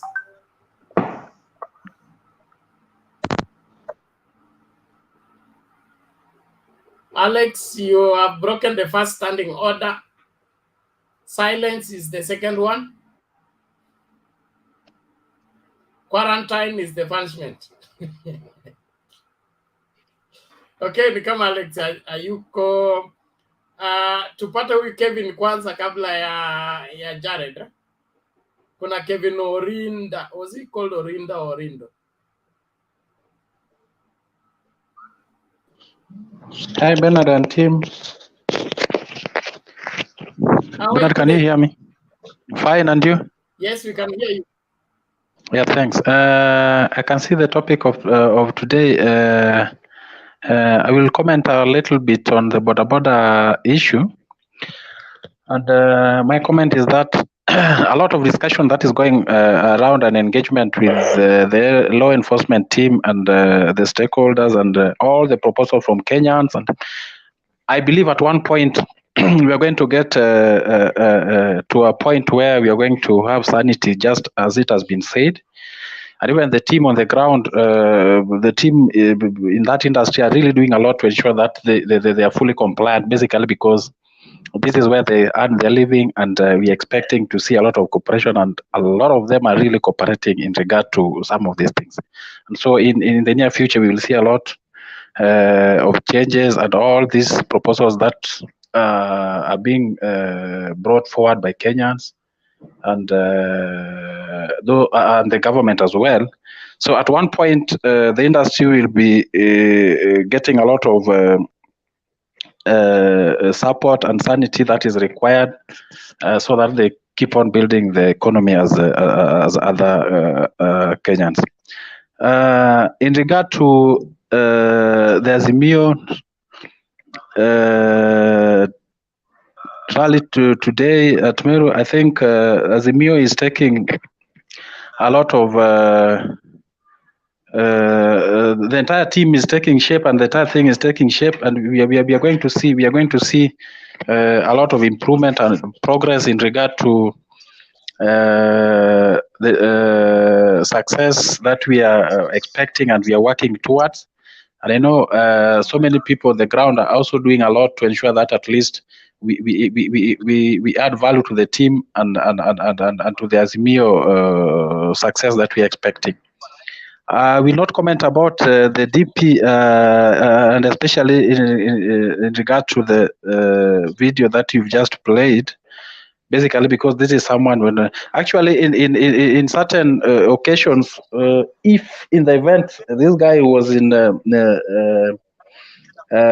some of the industries that I know, then he could have been charged with insubordination, because in quite a number of occasions he has disobeyed his boss, and he has decided not to take instructions from his boss, and hence this is someone who is not worth to all the office that he's holding, that is keeping to abuse every now and then, because he's speaking from the other end, as he is not part of the government. And the issues that he's mentioning about corruption, that is mentioning about corruption in the government, I think I wish he would have been honest enough and said in his opening remarks that this government is corrupt, starting with me. And that would make some sense and to Kenyans and to people who want to listen and understand the history of this nation in regard to the narrative that is trying to sell around. Otherwise, thanks. Let me continue listening as we carry on with the discussion. Thank you. Okay, thank you very much, Kevin Orinda. Charles Lusamba, he says we play that clip again. Okay, due to public demand, we are playing the clip again. Everybody, please ensure you keep your mic mute. All right. Okay, Charles, follow the clip. It's short but very sad.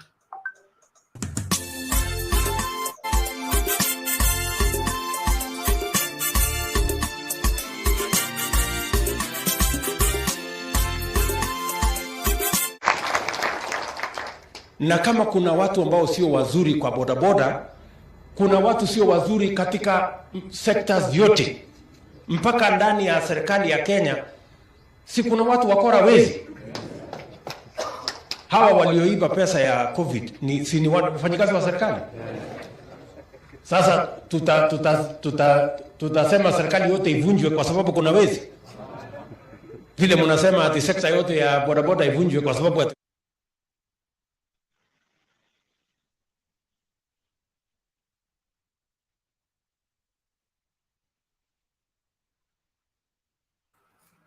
Okay, that is DP for you and his capacity to be president. I don't think he's anywhere closer to where president is, in my opinion. And you can crucify me for that, but I'm very saddened by that kind of thinking. And that is the first message he has after landing from wherever he has landed from. Probably, this is my wildest guess. Probably he had planned to be received by Bodabodas at the airport, and it's like it was beaten by events. And so he's angry that nobody was at the airport to receive him. I don't know what you think, Jared, as you come. Thanks, Bernard, and the panelists. You know, sometimes I like to go to the other side where I can tell good news, because this is become a choir, and there's nothing much to talk about William Samoei Ruto. In fact, it is said, even that thing was not said today. It was said around back in 2020. There are some clips that it was not even today's message. It was something he had said before. So they just posted because it could be relevant. So it's not even the current thing, you know.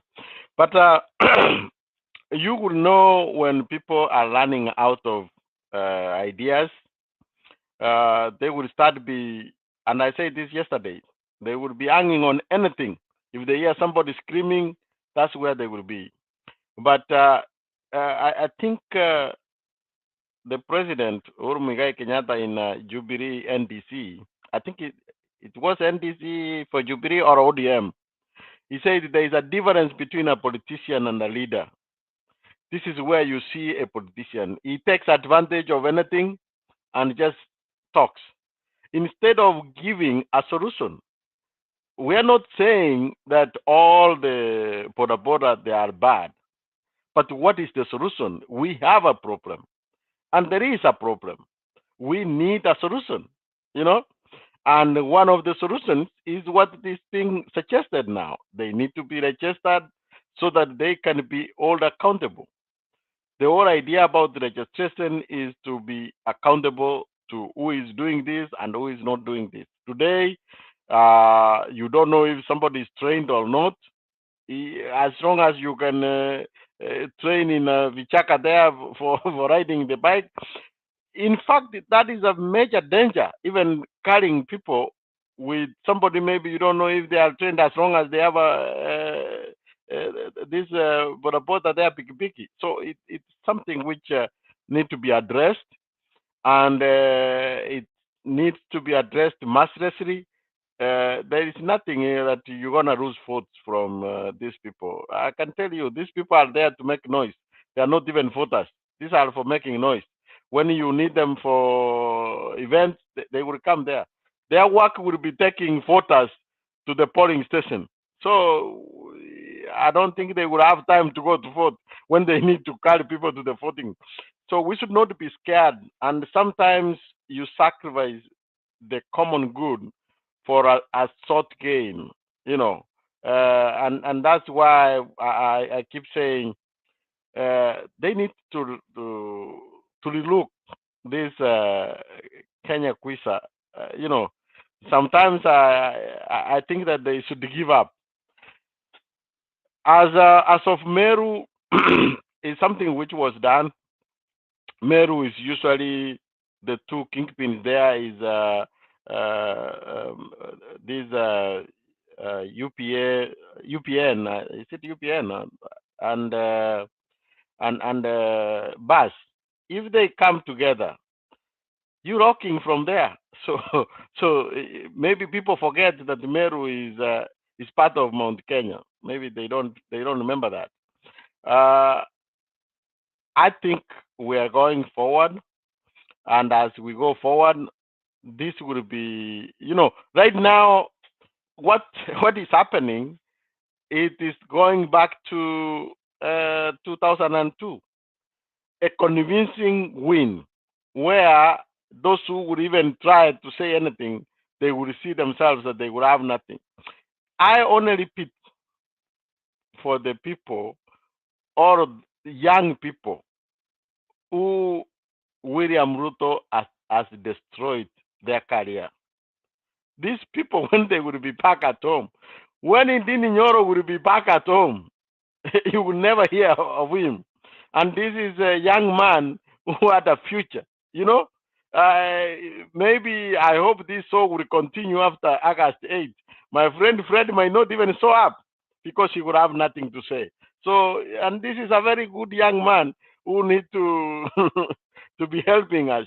So there are so many careers which are going to be destroyed.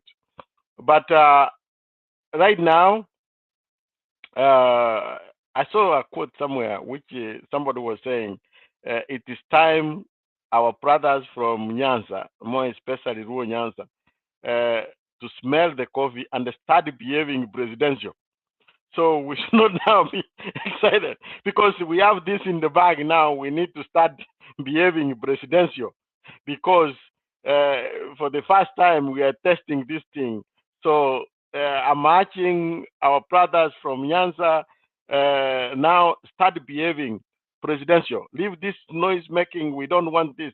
We're leaving for those who will be going to the opposition because we have to show them that now we're planning actually the government from now. So after the Saturday, I don't know what's gonna. Did you see what these people? I don't know what happens with. Sometimes I want who advises the deputy president is carrying two people paying them that they are going for democracy for presidential. Who cares how many people gonna be in UDA? UDA is for him, but it will be for him and part of Rift Valley. Part of Rift Valley. That's what he will go. After August 8th, it will be difficult even William Samoei Ruto to come back because he will not have even a say because he will be a kingpin from Rift and not the whole Rift Valley. So that's when he will realize that this thing is very difficult. I don't have much, and this Freddy's and his followers will come and try to give us any room among us so that we can tell them what is needed. Maybe one thing I will put close. I saw this lady from Keroje. She was being interviewed, and then I saw a statement from KLA. And then you ask yourself, people are saying that we are dismantling local companies. What the KRA is asking, you collected money from people. That is not your money. You collected the money and you went to use money, maybe you funded your campaign, and you can stand to say that you're going to run for a senator to be paid with what money, which you don't pay. So he wants to be a senator to be paid by taxpayers, which he doesn't even pay. So that is a hypocrisy you see in these people. This is the total hypocrisy. I'm still surprised if William Ruto was allowed to go to Karen. They could have locked the keys so that he won't go. Thank you. I give others to jump in. Thank you, Jared. Thank you. Please, Bernard, nipe chance. Nini nanisumbua network. Wewe Fred, network yako tutakupeleka Karen. Okay, basi. Chukua hiyo nafasi tafadhali. Bernard, nipe chance nichangie kitu kingine hapo. Akinet inanisumbua huko. Endelea Fred. Tena kabla Preta hajasema isi true kweli Tipi amerudi ama ni siasa? Hebu mtu naona sasa Gerald amesema, hebu mtu hakikishie. Niendelee ama? Mama Selina, ngoja kidogo. Tutakupatia evidence. Amerudi. Fred, what are you saying?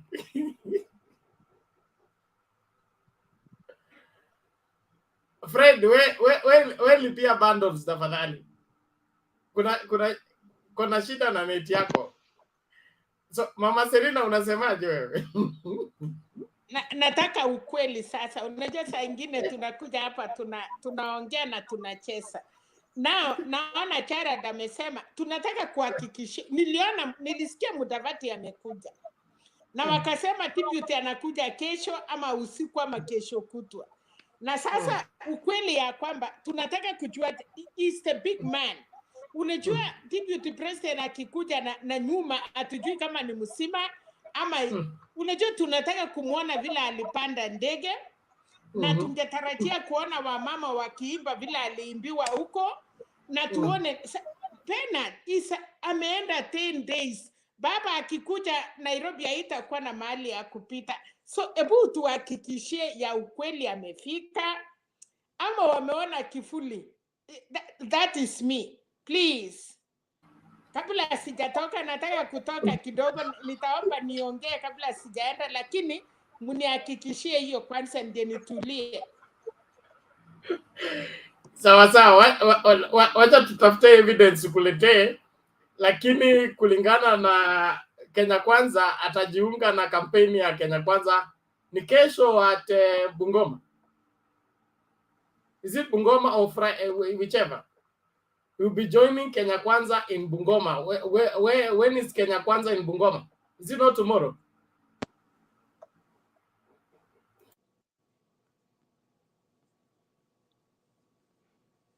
Huyu Fred ya Kenya moja hawezi kutuambia ama ajui? Fred, can you send me your number so that I can give you some internet a little bit, because I know it's been a struggle. The deputy president is not come back here to give you something for progging.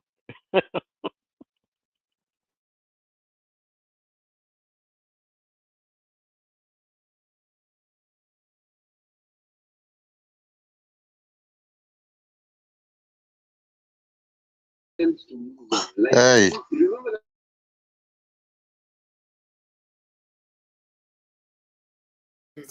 Sorry. Mama Selina anasema atoa maoni yako kabla uende. By the time unarudi tutakupatia tuhuma vile mambo yalivyo. Thank you. Asante sana, natoka lakini nitakuwa nasikiza, ni vile nitakuwa tu out of camera. Siwezi miss kusikia hii mpaka baba aingie ndani. Hii mimba nimebeba, siwezi waachilia hata kama. So nataka nishukuru, naona watu wameongea na ya kwamba saa hii hakuna vile unajua mbeleni tulikuwa unafikiria ama namna gani, lakini kulingana na vile tumeona Meru, tukihesabu saa hii tunaona kwa 8 counties, ilikuwa inaitwa nini, provinces. Sidhani kama kuna province baba ana kama hiyo, wanasema over 70. So wakati ya baba imefika, alisaa watoto yake wakamunyang'anya, sasa mpaka sasa imekuwa ngumu. Lakini nataka nishukuru wa Kenya, lafi ya Raila hakuna mtu wako nayo. Hiyo yake ni Mungu alimbariki na hiyo. He knows how to do it, is ample, lakini na anataka kuachia sisi wa Kenya kama tumekaa vizuri. na wale watu walikuwa wamempinga mwaka mingi watakuja kuregret. Hata hii wenye wanaitwa kuisha Kenya ama mnaisha nini, hawa ndio watakuja kucelebrate penalty.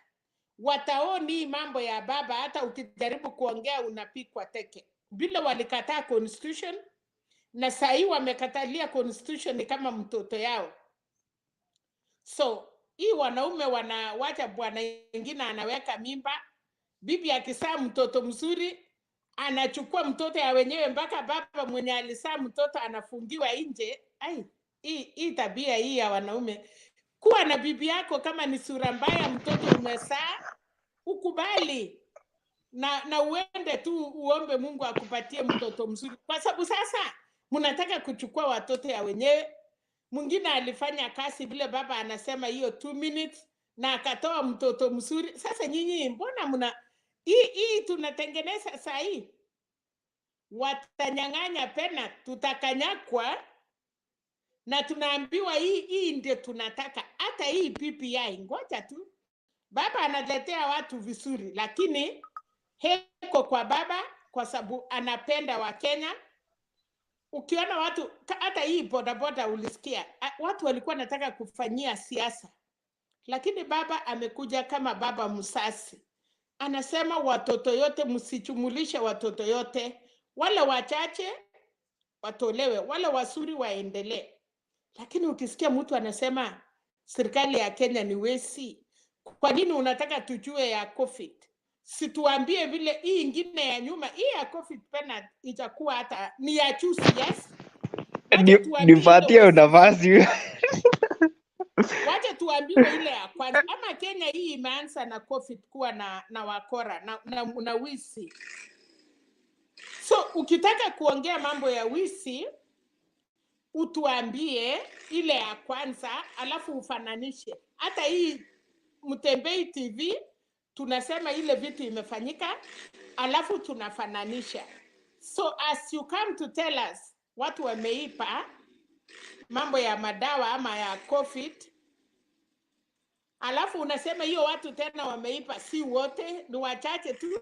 Sasa utuambie kama kulikuanga na wisi ingine samani, ndio tuulize hii ya saa hii ni ya 2017 ama ya 2020. Lakini ile wisi zingine zimefanyika, ile watu wametachwa ya mashamba ya vitu mingi, hiyo hii kukua wisi.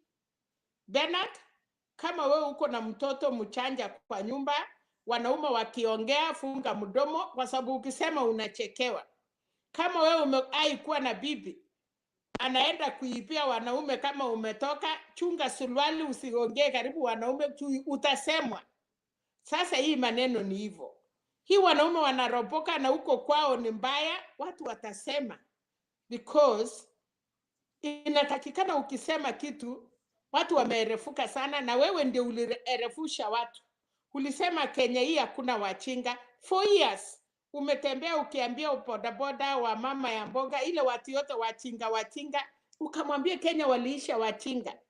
Sasa wa Kenya yote wameamuka pena, hata sisi yenye hatukujua kitu atulali, tunaangalia ndio tupate kitu ya kusema. So mimi nataka kuambia wa Kenya, Kisumu ni obvious. Wacha tungoje baba tuone atafanya yani anaenda tu kupokea mate. Alafu sasa Chakaranda penalty. Kuna kitu nilikuwa nataka ututengeneze hii nyumba ikue kubwa. Mimi niko na group ya Uganda na wanakuanga kwa Twitter, na Twitter kuna hiyo YouTube, na wanaweka mpaka watu 200. Nataka kwa hii election, kwa sababu pena tunafinyana, nyumba umekuwa na watoto wengi. Kan Mtembei TV and you utuhost sisi kwa Twitter, na hii wakubwa yote wako kwa Twitter penalty. Hii miezi imepaki. Kuna Muganda nimejaribu kumwongelesha wale wanatengeneza hiyo mambo, nimemwambia nataka wanisaidie tuone vile Kenya iko. Hii ya Twitter inachukua watu wengi sana. Ndani ya Mtembei TV tuingie hiyo Twitter, alafu inapepa watu wengi, kwa sababu naona tukiingia ya Uganda tunakutanga mpaka tumefika 300. So hiyo ni request yangu, nilikuwa nataka ufanye hiyo homework, sababu mimi hii ni mama hii ya ile ya saa 12 karibu tumekaribia. I wish ningekuwa ile najua kompyuta ningetengeneza hiyo maneno, lakini nataka unisaidie. So as tukiendelea na Mtembei TV, hii watu 10, watu wengi wanaumia. Tunataka kuingia hiyo Twitter. Hiyo Twitter, Ruto ako sijui na wafuasi ngapi, baba ako na wafuasi ngapi, State Department hapa Amerika watu wengi wanaingia. So as tukiendelea na kampeni yetu ya Kenya, nataka tutengeneze hiyo ya Twitter, Mtembei TV Twitter, alafu tuingie wengi, alafu hapo sasa UDA watachiusa, ile watu ya Kenya kwisha watachiusa, na tutapata marafiki kutoka nje. Penat, utanitumia namba yako nikuombe ni kuconnect na mtu, alafu tujue vile in future tukue na hiyo Twitter. Hii ni wakati mzuri sana ya kukua na Mtembei TV 8 hours. Hiyo Twitter wanaenda pia masaa mingi, lakini watu wengi watapata message yetu na tutakuwa tumefurahi sana. Hiyo tu nilitaka kusema, nitasikia, nitarudi, lakini nataka leo niende nifurahi. Yani nimekaa kwa nyumba mpaka nikasema baba haezi fanya mzuri namna hiyo na tuendelee kuishi kwa ndani ya nyumba. Leo hata mimi naenda furahi kidogo nikijua baba ameshikilia. Singetoka nje kama baba maneno ilikuwa mbaya. Sasa leo lazima niende nje kidogo nirudi. Nakimbia kasi kidogo mahali narudi, lakini nitasikiza. Asanteni sana. Lakini fikiria mambo ya Twitter. Tuingie kwa hiyo Mtembei TV Twitter, na mama Selina atakuwa baba akienda kusaa hiyo, tukiingia na sisi tumesaa Mtembei TV Twitter. Wacha wanaume wasikie ile maneno tunasema. Hatutaki wapeleke wangu maneno. Hiyo ndiye tunasema. Sawa. Okay, thank you Mama Selina. Namba yangu iko hapo kwa private chat. Let's chat more thereafter. Tutaangalia maneno kama management tuone vile itakuwa. Asante sana. Sasa ni mimi Mtembei. Endelea Fred, uko na si mumeniongelelea sana. Niko poa by the way. Haya, sema. Sasa mimi mumeniongelelea network. Sijui nyinyi ndio mnanitoa studio ama ni network mbaya. Toa maoni yako, maswala ya network wewe tutakutumia Itumbi ya kusaidia. Haya, sawa. Sasa maoni yangu bana. Unajua Deputy aliongea vizuri. Tusikue tuna criticize kila kitu. Si unaona hata baba akaamuka akaenda akaongea. Hata si baba Raila akaamuka akaenda akaongea. Alafu mimi niko na shida na Jared. Jared anaongelelea vibaya watu wa bodaboda, na bodaboda sector imeemploy around tuseme inaelekea almost 1 million watu imeemploy, ni wengi. Bodaboda tusiwai darau bodaboda. Alafu tusiwai kitu ina happen one instant ina happen ndio tuna implement sheria. Tunafaa sheria okay, ikiimplementiwa sio inaanza immediately, inataka ianze step by step.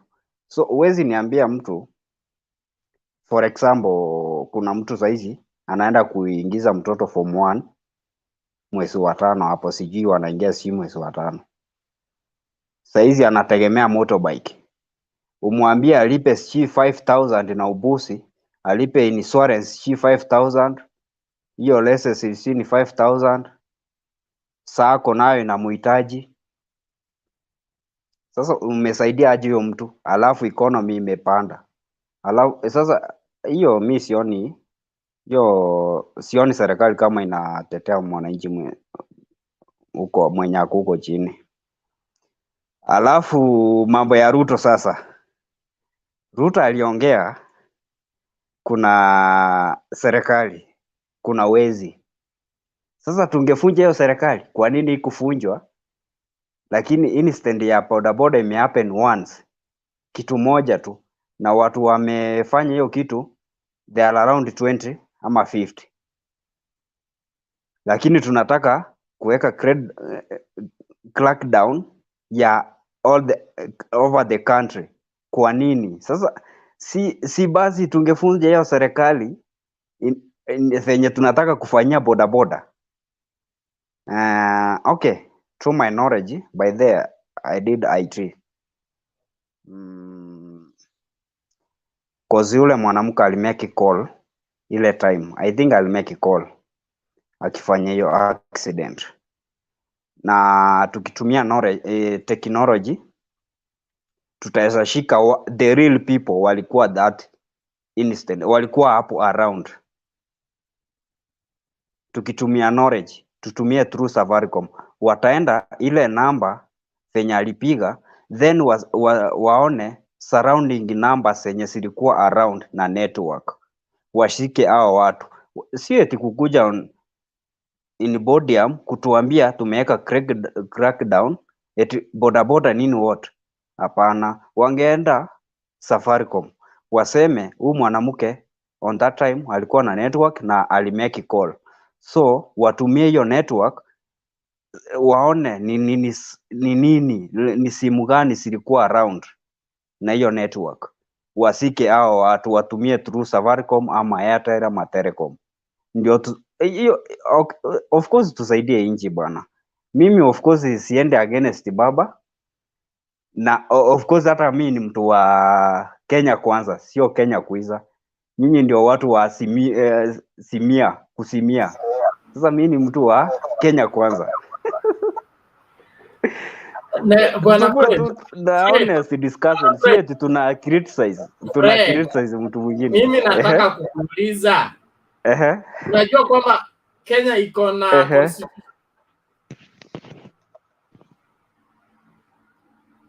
Are you aware that there's a constitution that governs this country? Kenya iko na constitution.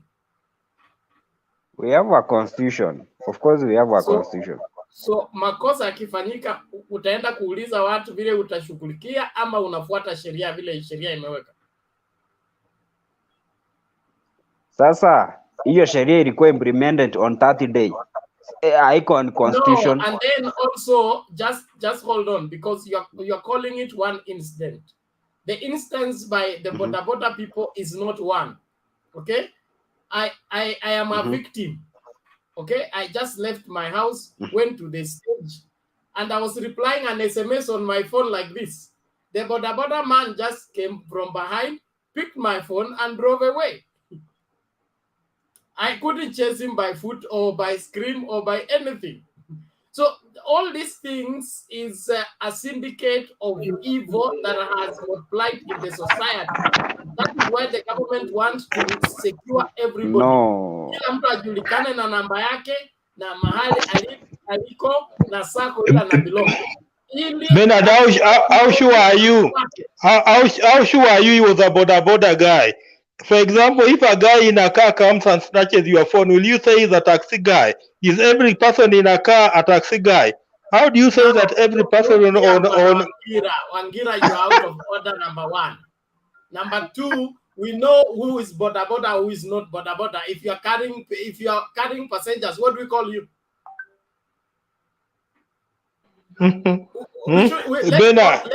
Let's not split hairs. Okay, let's not split hairs. If there is something wrong with the sector and there is an attempt to correct it, let it be corrected. Let's watch this clip as we proceed. But I wouldn't want us to play hiyo game tunataka kucheza hiyo ya Ruto kujaribu kunini kutuambia eti pardon Bernard, a minute. Bernard, I would like to respond to Fred. Everybody, I said we are playing a clip. Going to be justifiable is the one that is directed to white monopoly capitals. Will be there. I'm not going to be part of stoning my brother, stone an own brother, and then going from the car and say these people are selling drugs, and then you steal things from them, and then I must come and join that. I'm not going to do that. Someone says on Twitter, no, leave this thing, we want you to be president, this thing is going to cause votes. I'm like, you can go with those things of president. I must be a president of thugs, of criminals who beat up people. When you are done with Nigerians, when you are done with Mozambicans and Zimbabweans and Zambians, you are going to go for Shangans from Guyana. I have to stop you now before you come to me. Now some of us can't even talk your language. They are going to ask us to make certain pronouncements in their language, and we can't pronounce Wow. Back to Limpopo. We are going to be victims. Celebrate and be happy. And say the nonsense you are saying about foreigners and Nigerians. Go on. When they are done, they are coming for you. They are going to say, no, the reason we don't have jobs here is because of these Zulus. They must go back to Natal. We don't have jobs here is this Xhosas. They must go back to Eastern Cape. We don't have jobs here. It is this Pedis here. It is these vendors. Back. Because there will be no foreigner to fight. But poverty will remain. Hunger will remain. The inequality will remain. I said the other time, bring all the buses. Let's put all these Nigerians and Zimbabweans in buses. Let's take them back. And let's see if you'll get an employment tomorrow.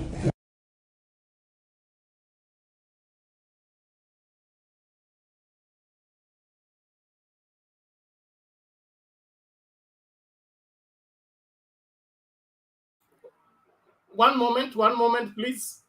I just want to add another clip before we get into the conversation.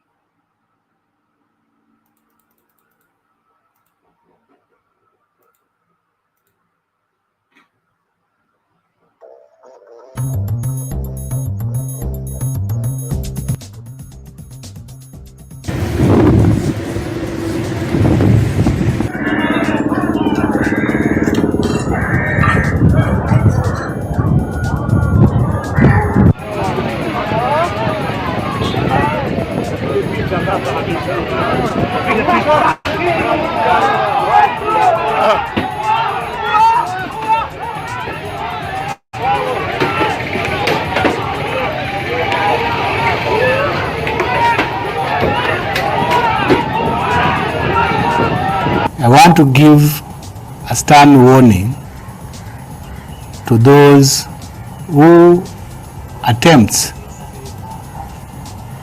to resist the enforcement officers and those who want to take law in their hands, that the government will not tolerate this move and will take this instance as unacceptable, that the members, section of members of public attempting to fight back the enforcement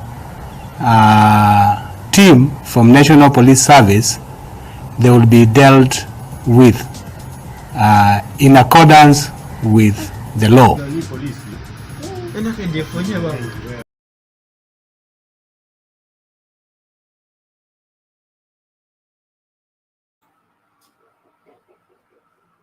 Okay. Yes or what? Yeah, good evening. Good evening to you.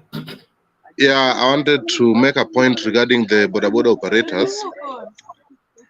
Actually, anybody who can sit here today and tell us that actually these Bodaboda operators are good people, then I think the person might be having some problems. Because actually, as you can see from the videos you've played, these people are really rogue.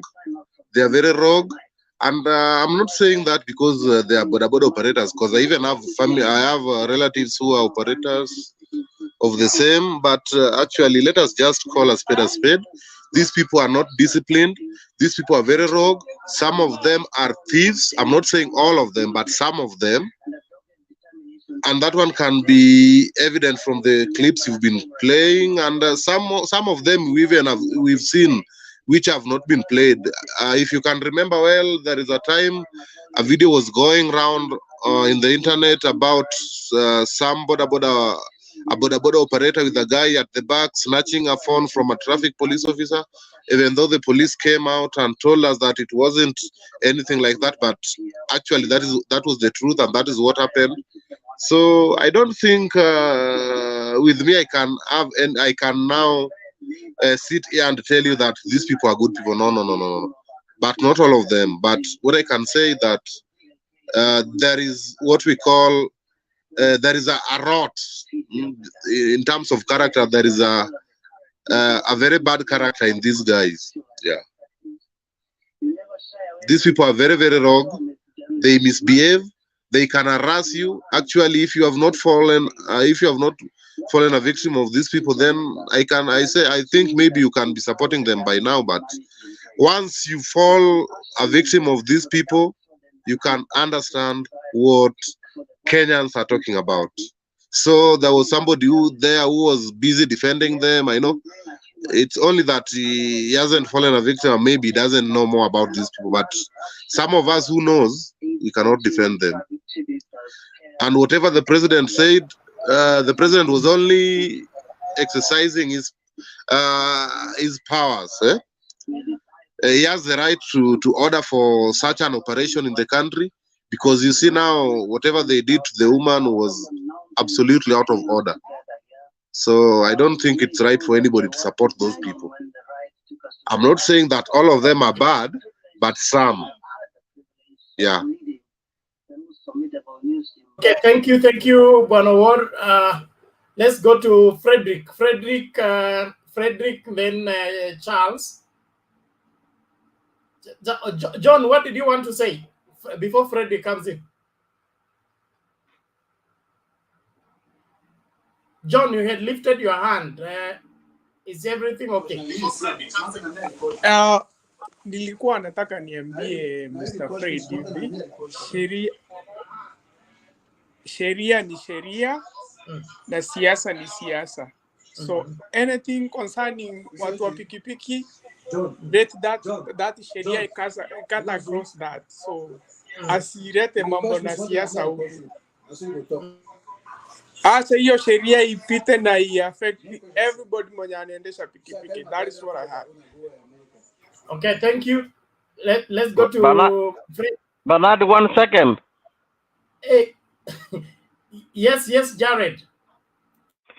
I think he mentioned me, and I wanted to remind him that the changes they are saying why they need to disband the government, maybe he did not realize that we had already disbanded the government by sending his William Ruto and his troops away when Kimerere and the other things were happening. So we already done that. We already done the surgery in the government. So if he's worried about that, that's what we already done. That's why he's in the call, because of the same. Thank you. I hope he's listening where he is. So, thank you, Jared. Good reminder and good one. Frederick, karibu.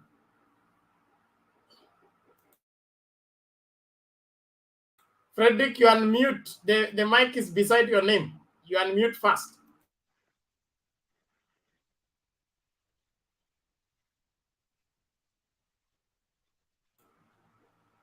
Speak up. We can't hear you.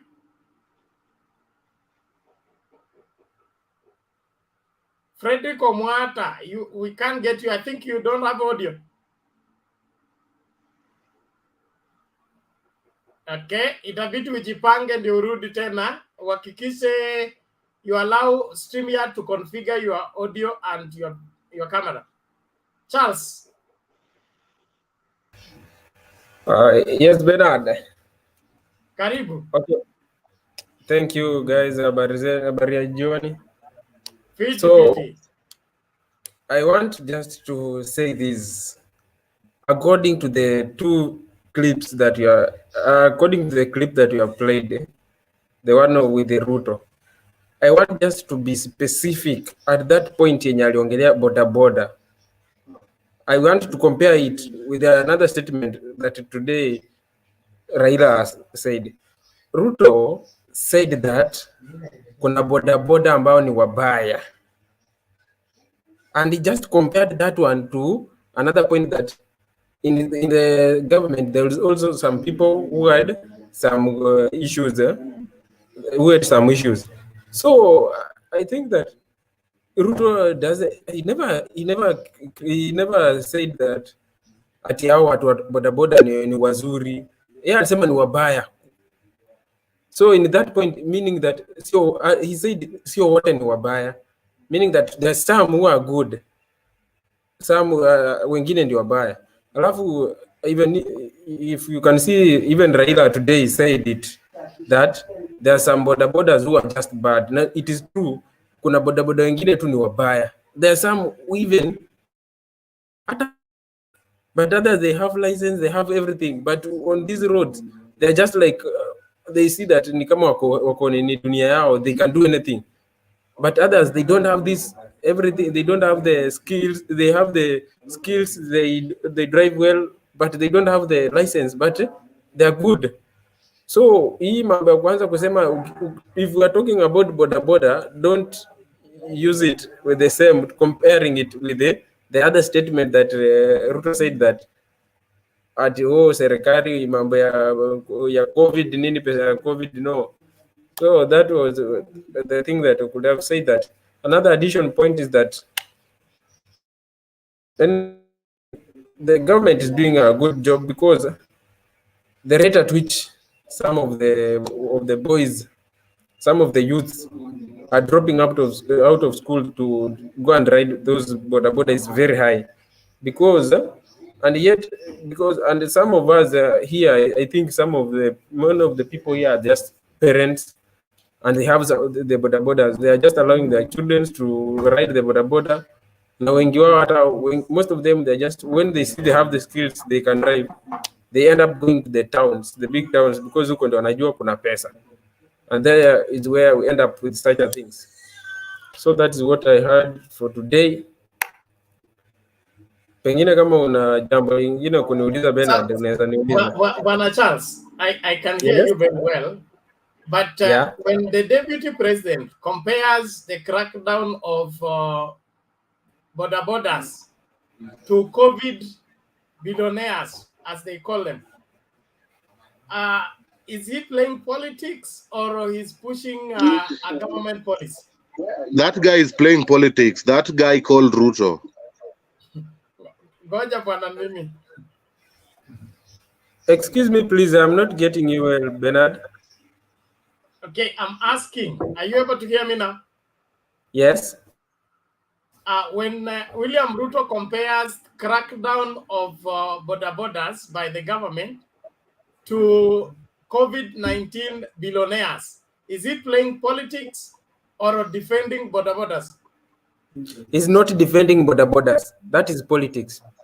He's not defending bodabodas, because even if on that point of... You have answered my question. You have answered my question. Now, there is a reason why I played Malema's video and the Ruto's video. Okay? Malema, the member of parliament in South Africa. Okay? Yes. When there was xenophobia issues in South Africa, and this is a person who has aspiration of becoming the South African president. Look at how he deals with the matter compared to William Ruto. Who of the two looks more presidential? Malema looks more presidential than Ruto. That one I can tell you without any fear of contradiction or favor. Wacha Charles ajibu swali. Wewe mbona unapeana leakage?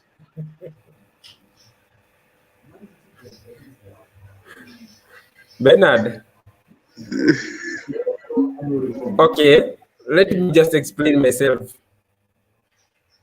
In Ruto's statement, he's just making a comparison. He's just making a comparison of two things. But when that Malema, he's not comparing anything. He's just talking about one issue. Bwana Charles, you're choosing what to see and hear. Malema is comparing, okay, the war against foreigners in South Africa with when they are through with foreigners, they will come for the indigenous. Wale watu mwezi kumute mic basi na watupa nje. That is it. Because we don't want straight feedbacks. Wait until you're given opportunity to unmute your mic and speak. Sawa sawa. So Charles. Yes. Malema is comparing.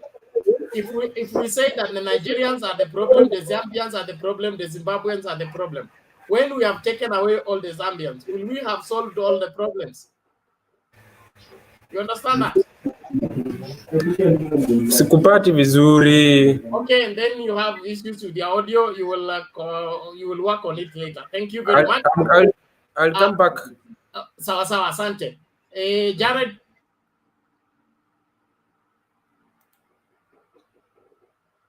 I wanted just to find out if Charles was old enough to know what Mungiki was able to do.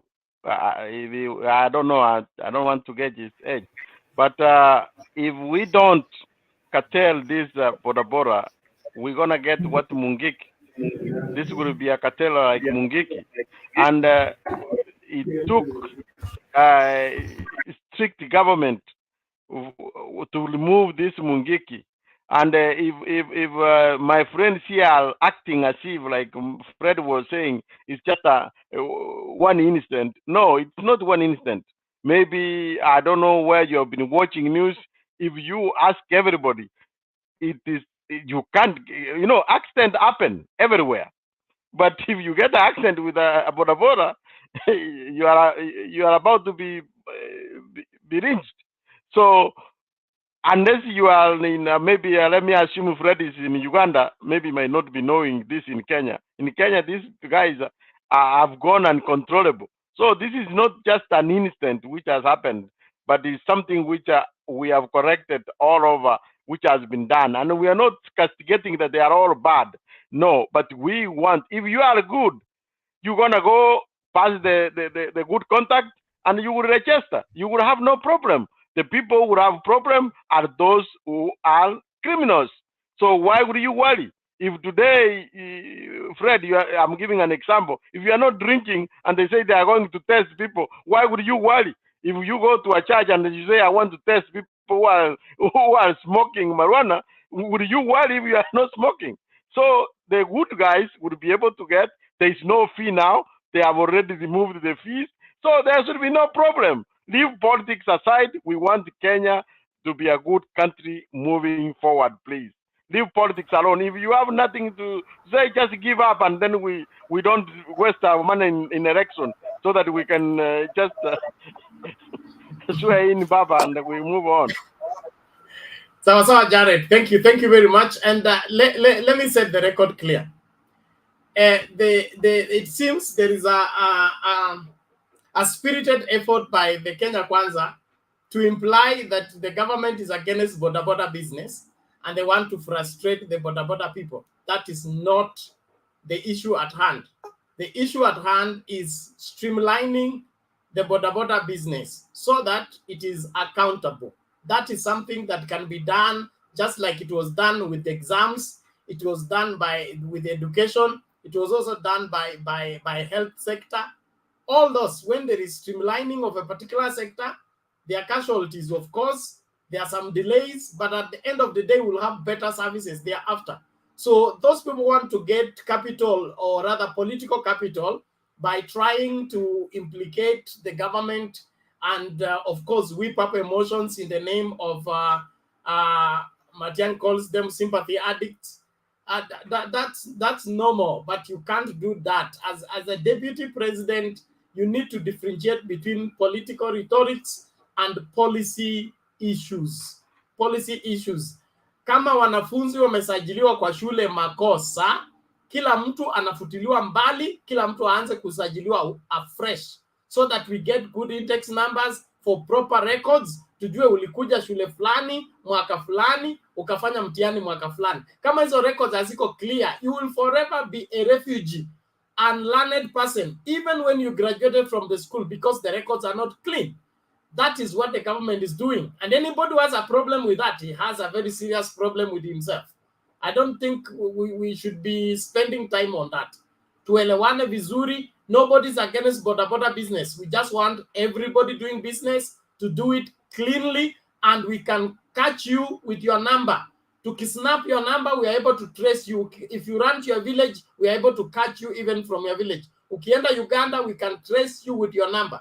That is all the government is looking for.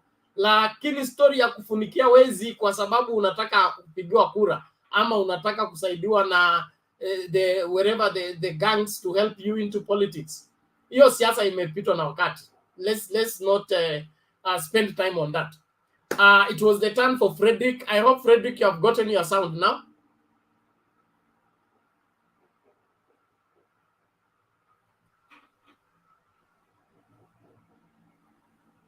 Hey, Bwana Frederick, are you using your phone?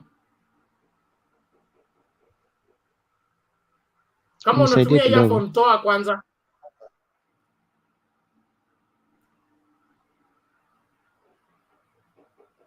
Frederick, we don't have your sound. Sorry. I think you need to go and try again. Go and rekebisha it and then come in later.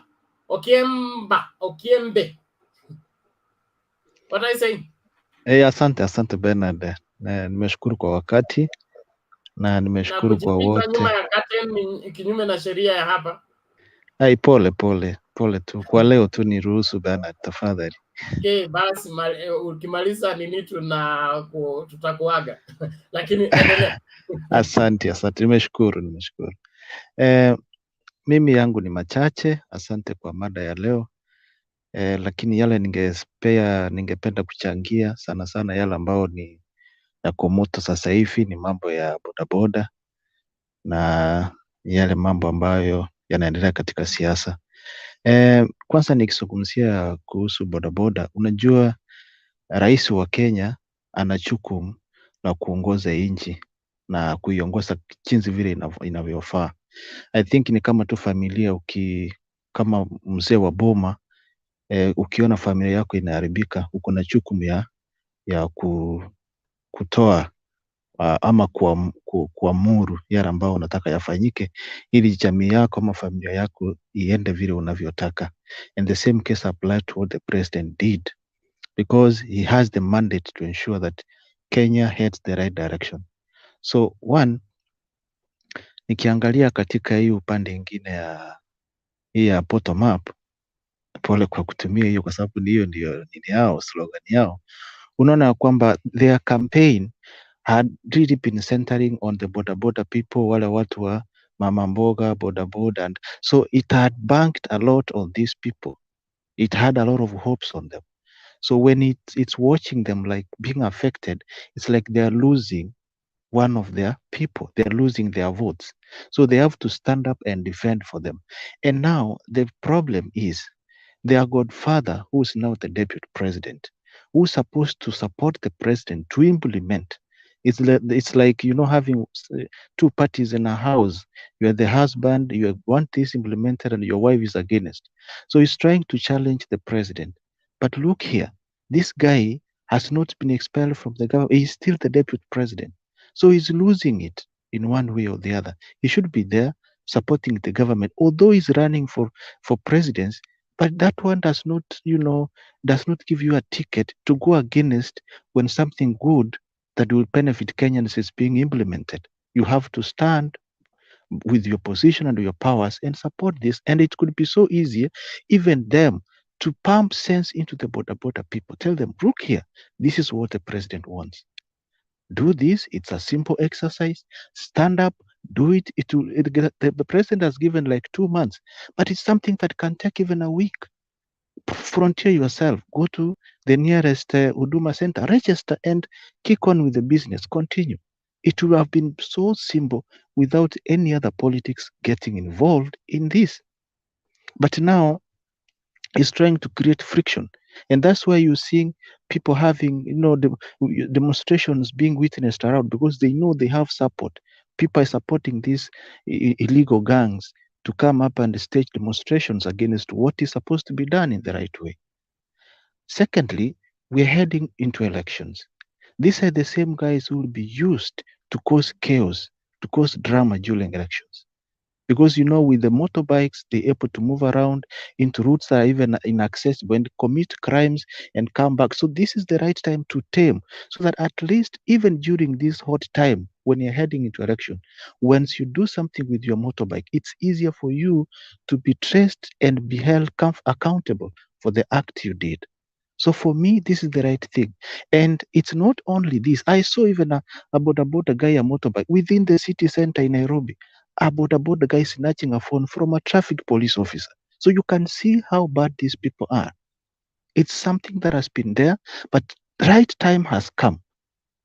And we have to stand and defend this thing with the effort it deserves from us. I know in one way or another, it's even spoiling the education system. One of us mentioned here, kids are dropping out of school and they're running here.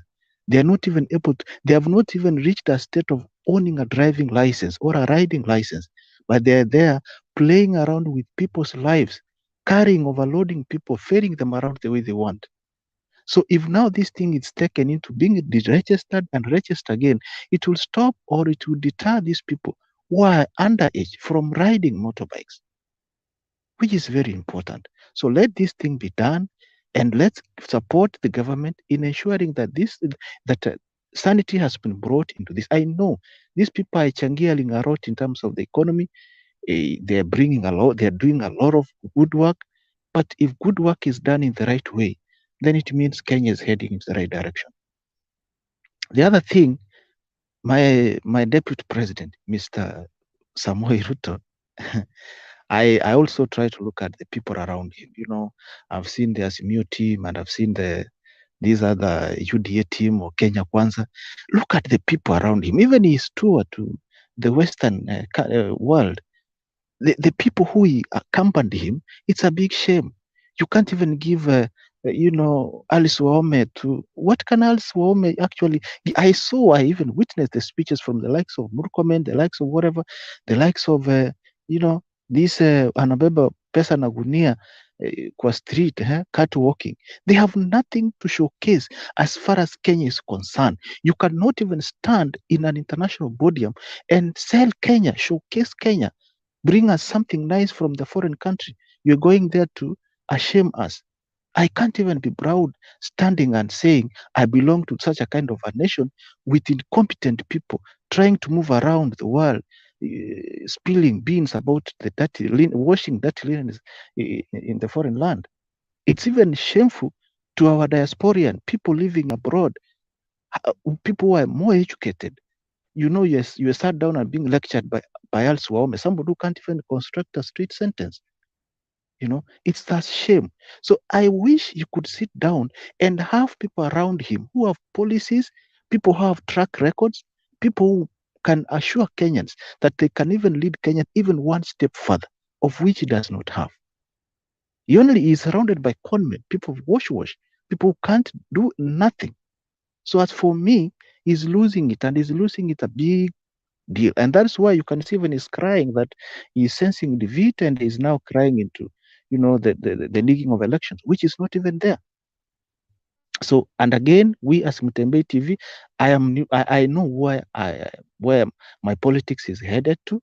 I'm not here to discourage whoever is supporting whoever you want to support, but let's look ahead and see where is Kenya headed. In whose hands will Kenya be safe? We've seen what Msee has done. We have seen what William Ruto has done to this country. So benchmark the two and make a proper choice. If you think the Azimio team is better, champion, try to push. It's not all about Raila, because ultimately, at the end of the day, if Azimio wins, we all win. If your team wins and it's going to give, deliver Kenya to the next level, then that is good. But not from bottom going down. It's the worst economy. Anyway, that is the little I had. Thank you so much. And please allow me to listen. Don't chase me, Mr. Bernard. Thank you so much. Okay, thank you, Bwana Okiembe. Now, to Okiambe, when you to listen, you don't have to be in the studio to listen. You can follow up on the other listening link. We will give you the listening link. Thank you. The reason being, we can only allow 10 people at a time in the studio. So when Absolutely. you stay there and you're not submitting, you're blocking somebody who wants to submit from coming in. So I will share with you the link for listening, and then from there you can follow. Then you can always come back. Ukipata point, you can come back later and unaongezea. And that is what every other person needs to be doing. Ukishamaliza submission yako, you can move for somebody else to come in, and then you can come in later. We are in this for 8 hours every night, and I think we have kept the tradition to the best of our ability by God's grace, and we intend to do this beyond 9th of August, even at Kasarani when we'll be swearing in Baba. Wow. Against Fred's will. Fred sasa.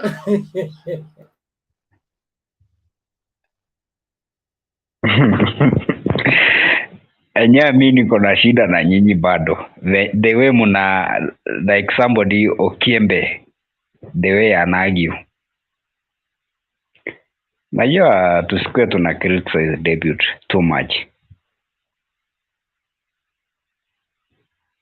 There's a time tulikuwa the other people they were criticizing Papa. Mtu kama mimi nilikuwa on that time kwa Baba.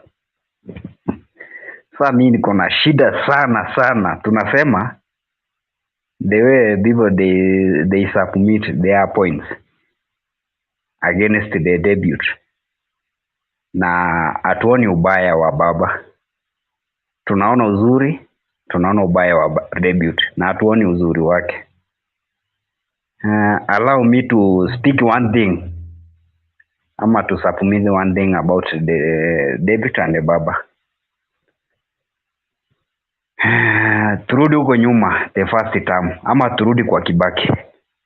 Kibaki left the country with around 1.something trillion ya loan. Na kazi ilionekana ya Kibaki. Tukakuja first term of debut and president ilikuwa Uhuru Ruto. On first term tukakuwa na deni ya 4.6 trillion. Na kazi ilionekana, si eti kazi ikuonekana. The only thing mnakumbuka ni Kimwarere tu. Hiyo ndio mnasema iliibiwa, lakini kazi zingine zilifanyika. Na economy kuwa mbaya. Tumekuja the second term, debut amekuwa excommunicated from the government. Ametolewa, ametengwa kabisa. Uhuru amesema anataka kufanya kazi kivyake na anafanya na handshake. The second term, loan imeongezeka, imefika around 12 inaelekea 13 trillion. It means the second term wamekoba 7.7 ama 7.6 trillion. Na hiyo kazi mimi I personally kitu nimeona kwa hiyo second term ni express bypass hiyo. Na the other thing ni gani? The other thing sioni ni gani? Sioni kabisa. The other thing naona ni BBI hivyo tu. Hiyo kwa nini atuongelelei? Tunasema ni wezi, tunasema deputy ni mwizi. The second term ameiba nini? Tuambie first term aliiba nini? First term mimi sikuona kitu aliiba, alifanya kazi. Labda So mniambie. Shida iko wapi? Shida iko Baba ameingia kwa serikali, tunasifu eti wamefanya kazi na Baba na Uhuru. Shamba ya Mteshi iko wapi? Shamba ya Mteshi, ulisikia story yake? Sasa shamba ya Mteshi ni part of the government. It's part of the government. How? Mteshi was a personal property. Sasa inakuja aje kwa government? Okay, tufanye hivi bwana Fred. Wewe unataka kuturudisha Misri, tushatoka huko. Sio Misri. Unajua Bernard, we supposed to have an honest discussion. It is not honest discussion. You want to set a new agenda in the middle of another agenda. Sawa. It's not a new agenda. Oh yeah, that is the tactic of you Kenya Kwanza people. You want to come to the debate and turn the debate into what you want. That is not what we do here.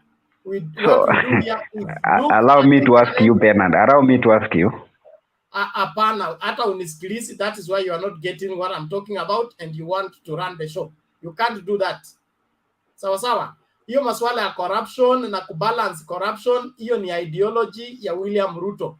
Even from the clip we have shared, anasema kama kuna COVID millionaires, bas bodaboda pia waachwe kwa sababu kuna wezi wengi.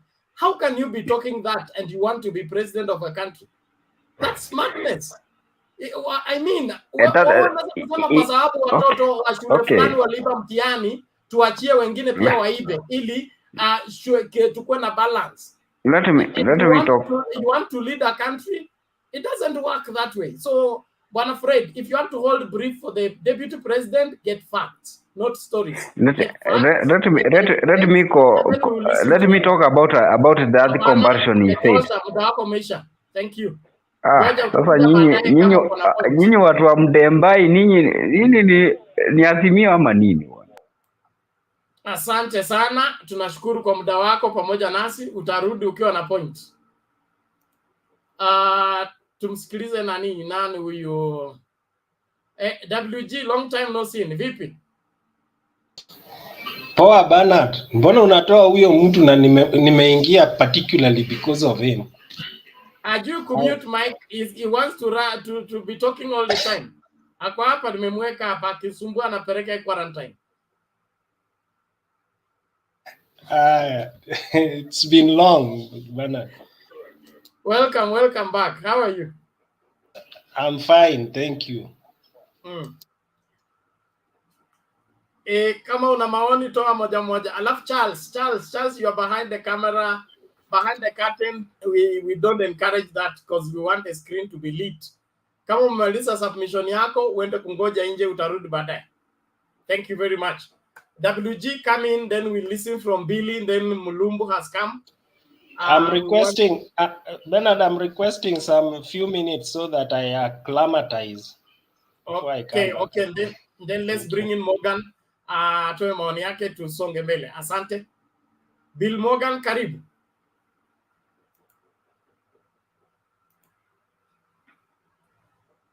Hello, kila mtu. Hello, how are you? Yes. Pia mimi huyo mzee amenifanya niingie haraka. Karibu. Unajua kuna kitu ningetaka watu wakati watu because people continue saying mambo ya wakati wa Kibaki and all that. But I want to remind people, na hii labda Bernard utatusaidia kukumbusha watu hii kitu. Wakati Kibaki alikuwa kwa government, hakukuwa na devolution, hakukuwa na magovernors, hakukuwa na MCAs, hakukuwa na senators, hakukuwa na women rep. Hizo pesa zote wanafikiria zinatokanga wapi kulipa hao watu. Kibaki hakuwa na hiyo bill.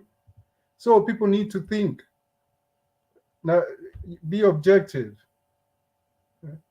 Kwa hivyo wakati Fred anasema, wanaendelea kusema ati Kibaki aliasha sijui how many 1 trillion loan. Kama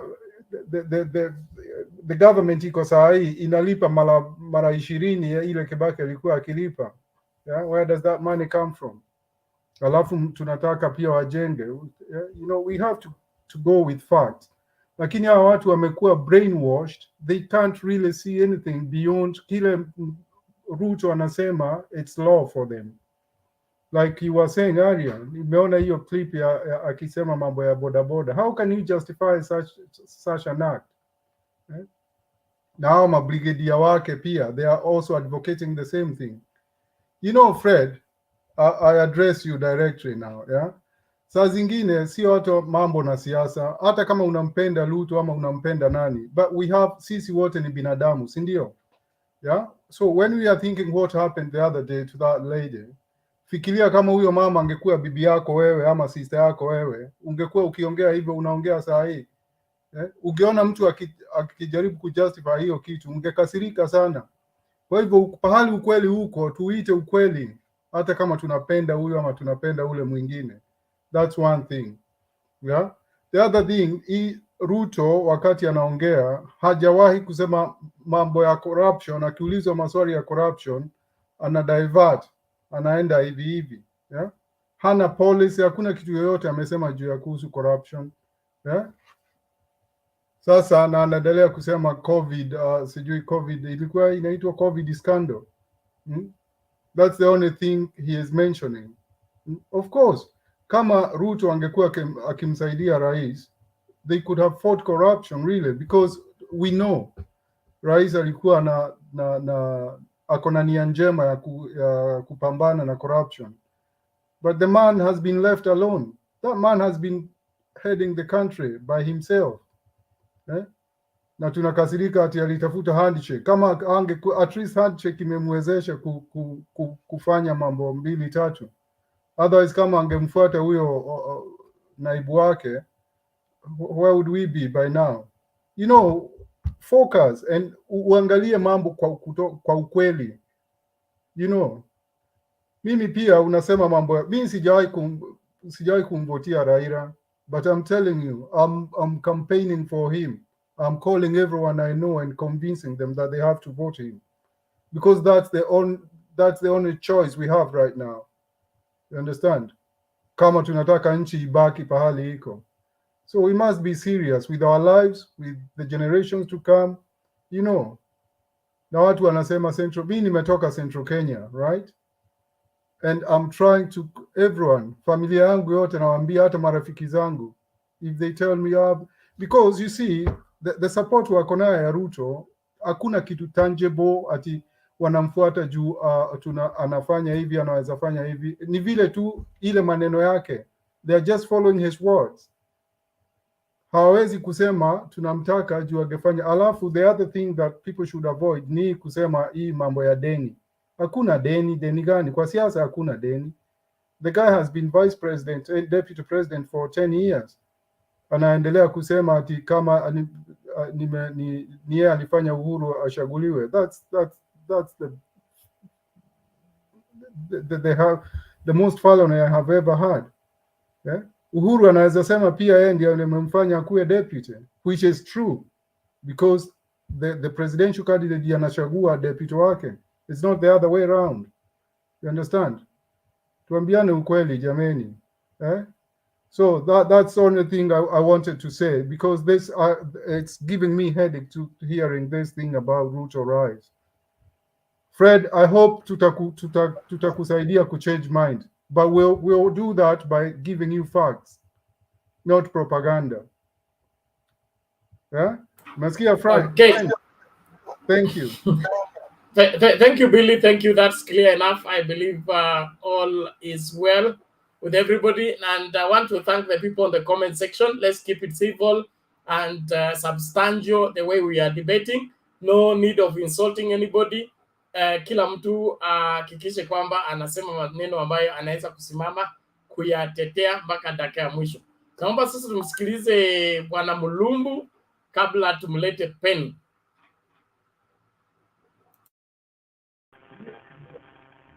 Okay, thank you guys.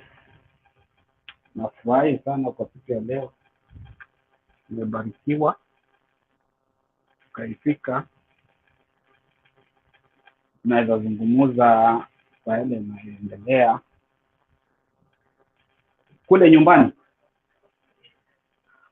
Na kitu ningependa kuzungumzia ni kuhusu hiyo sheria yenye ilizungumziwa na Bwana Rais. I feel sometimes I don't understand somehow the way other people think.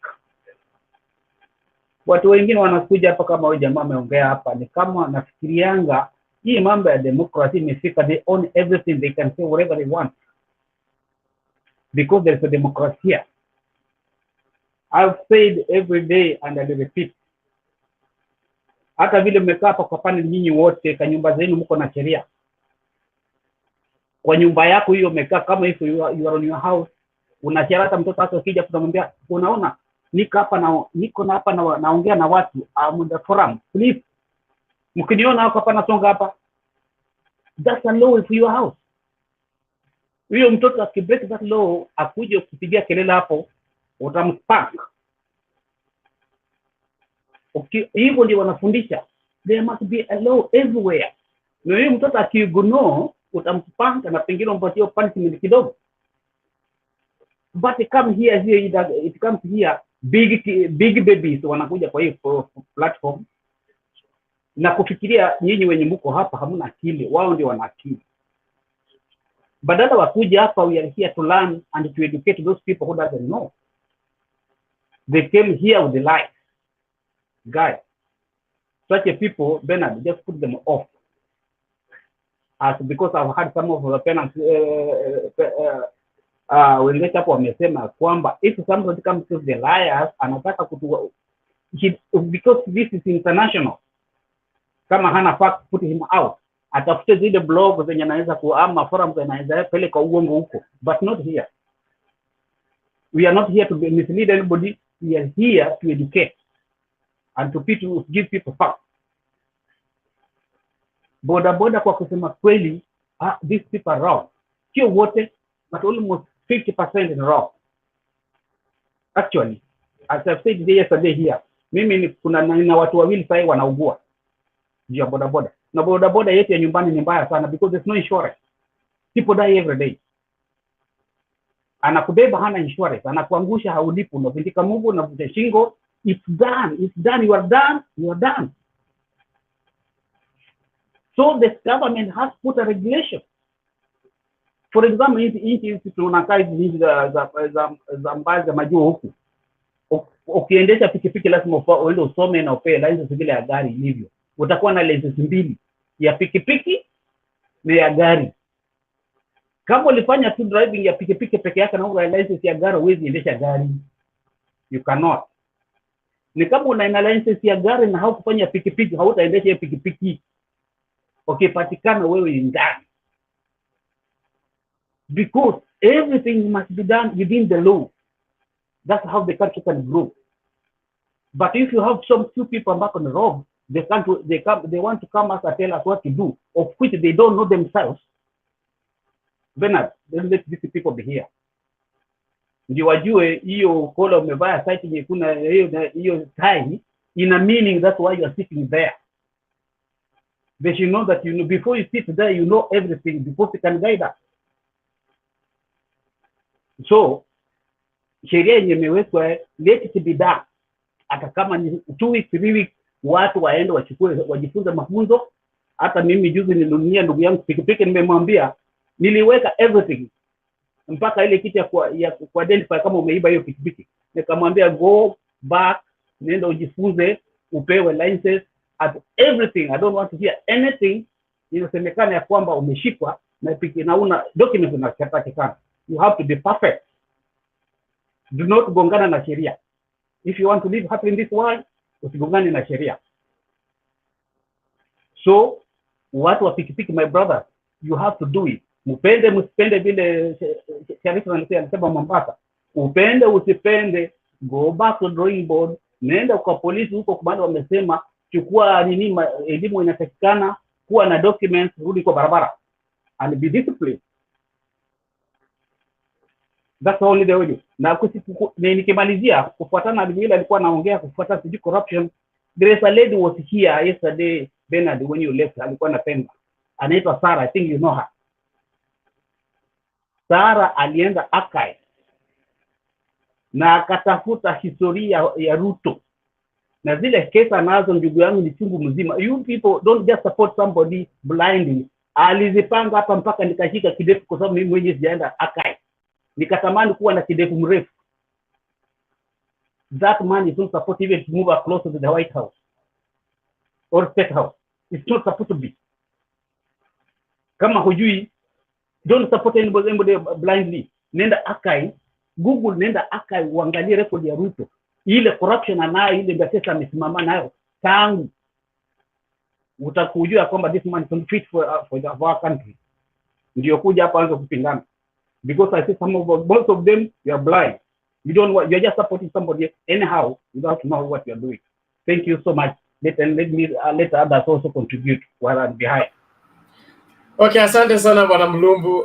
Tunashukuru kwa maoni yako. Asante sana kwa kutuelekeza na kutukumbusha ili kila mmoja amakinike. Bwana Peni, vipi? Habari yako kijana yangu? Vizuri sana, kuna taabu. Karibu karibu. Asante. Sasa tunakimbiza uzee. Niko kwa park, weather ni mzuri. Wala nilikuwa na nizungumze nawe kidogo, alafu nione kama nitaweza mali 2-3. Ndio unafaa mzuri. Kwanza kama huyu ndugu yangu ametoka, wacha kukasirika sana. Sisi hatuko vibofu. We're not blind.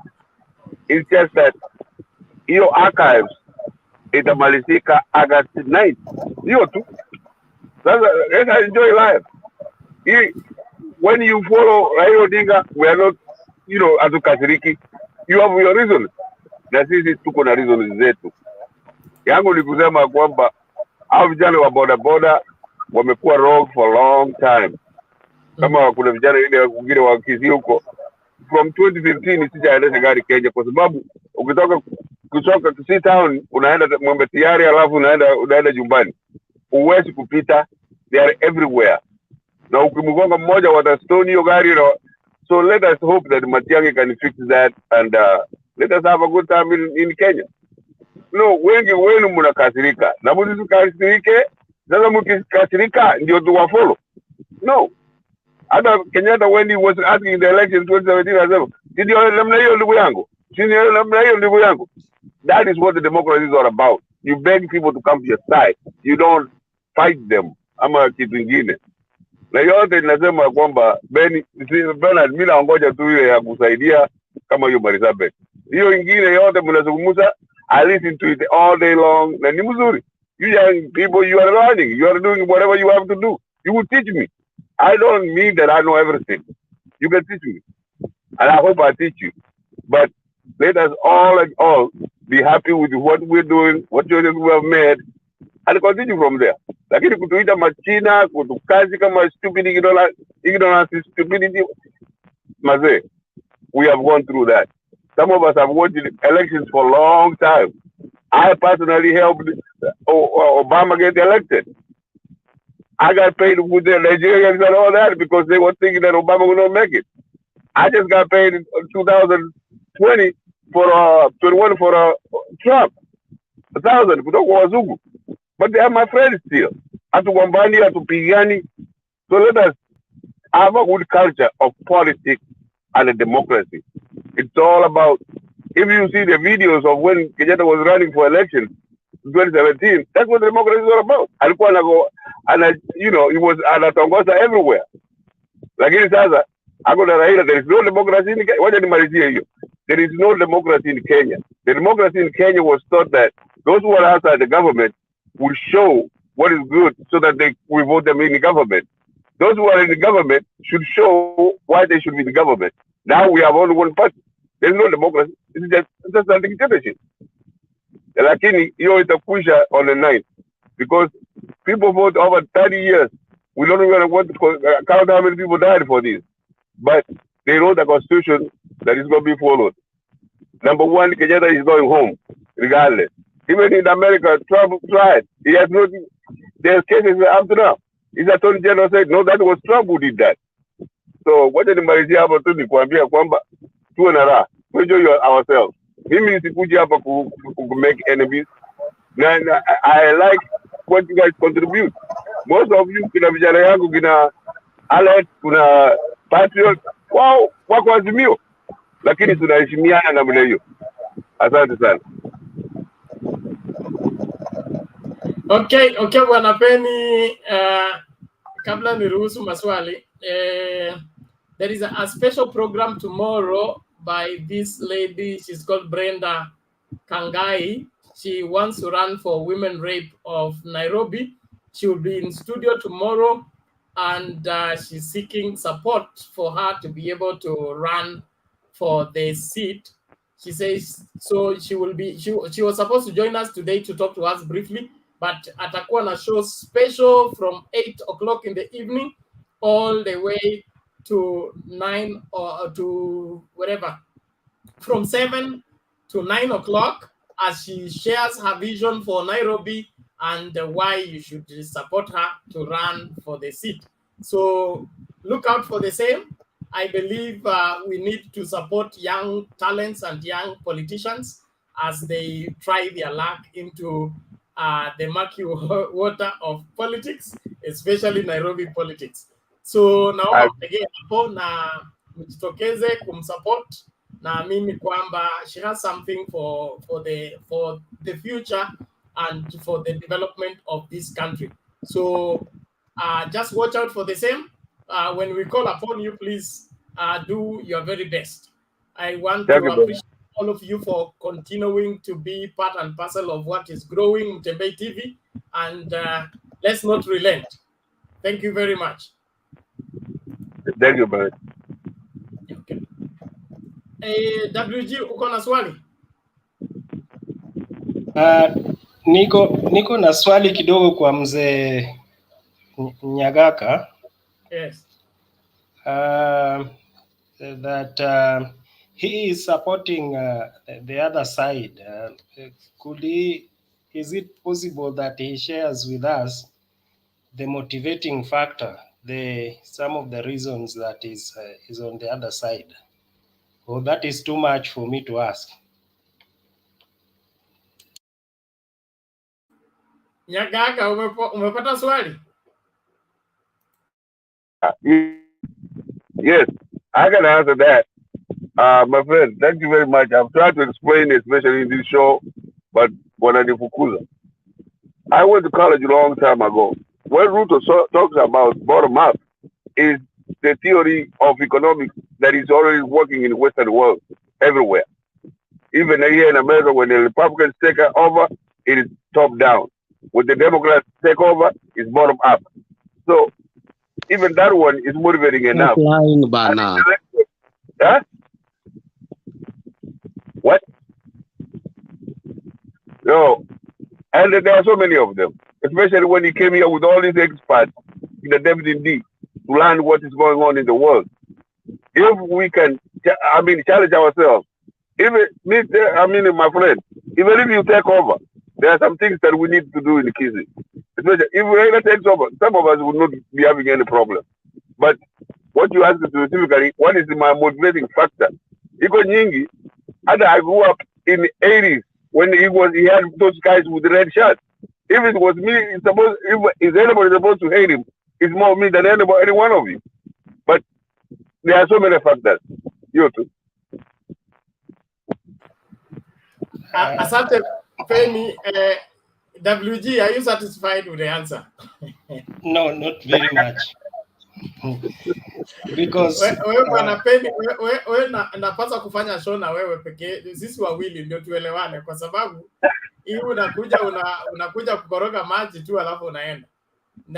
I will do a special show for 2 hours with you, ndio at least upate muda mzuri wa kunieleza vizuri hiyo maneno yako ya bottom up, kwa sababu nimejaribu sana kuyaelewa, hakuna mtu amenieleza.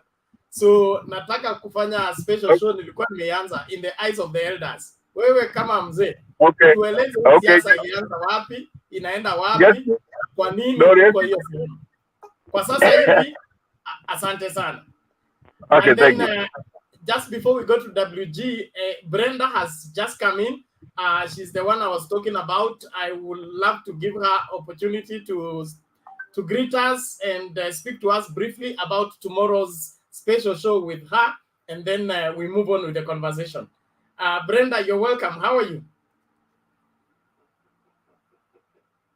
Mheshimiwa, you unmute. The mic is beside your name. On the screen, the mic is beside your name. Unmute kwanza. Hiyo crossed nini?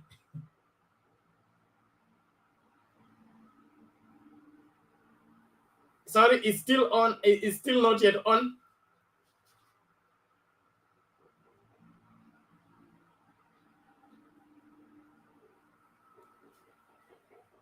Mheshimiwa. Bado. Jaribu mpaka ifunguke. Ehe. Tena wezima. Rudia hapo mara moja. Ehe. Just once. I think the challenge is with the gadget, not the way she does. Okay, how are you now? Yes, asante sana Bernard kwa kunialika kwa show yako. Kwenye wanijui mimi naitwa Brenda Kangai. Mimi ni youth politician. Mimi si mtu wa bottoms up and hustler. I'm a survivor. I'm a follower of Raila Odinga. And mara mob nimekuwa live Mutembei TV lakini tujai kuwa na wewe Bernard. Tunaendanga live na Mutembei mwenyewe. But today I'm glad I'm being hosted by Bernard.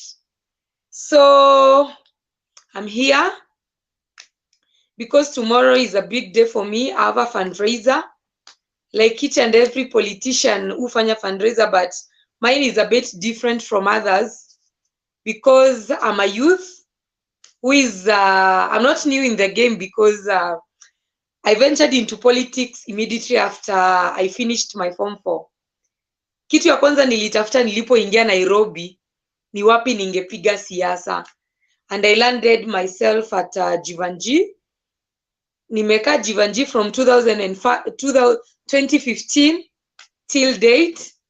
Each and every day debating for Raila Odinga na nikitetea haki za baba hapo na za Wakenya.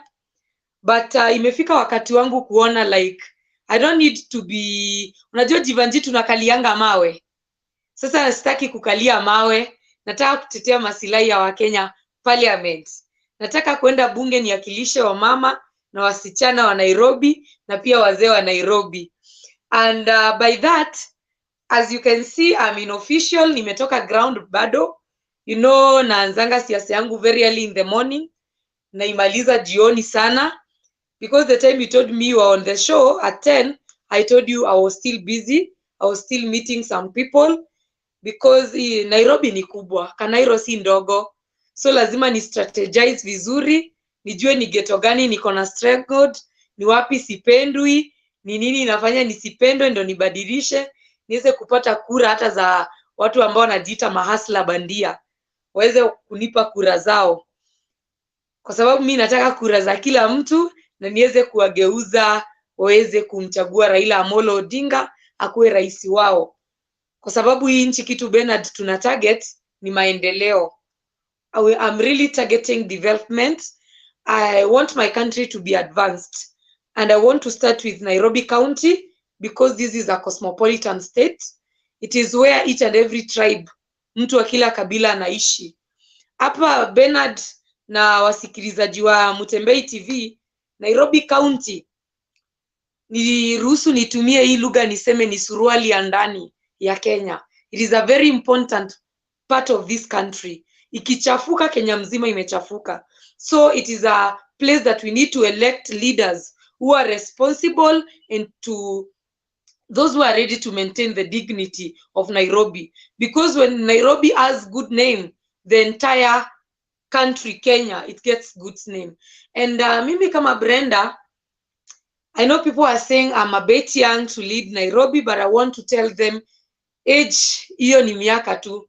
But kwa ile experience nimekaa nayo pale bunge la mwananchi, nimeweza kujua shida ya Mkenya wa kawaida na shida ya mtu wa kawaida wa Nairobi mahali iko. Na niruhusu niseme hivyo, sisemi kwa ubaya. Mimi nimerealize Nairobi si Kileleshwa, Nairobi si Runda, Nairobi Nairobi si Karen.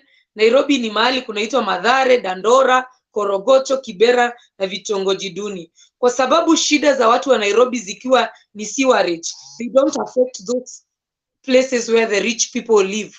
They affect places where we live. Zina affect ghetto zetu.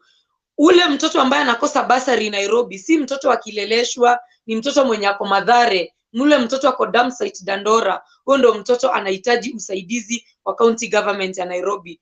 Na mimi Brenda Kangai, kama msichana ambaye amezaliwa na akalelewa ghetto, mimi naelewa shida za Nairobi vizuri. I'm ready to serve Nairobians. I am ready to work with each and everyone, and I'm ready to listen to each and everyone's advice.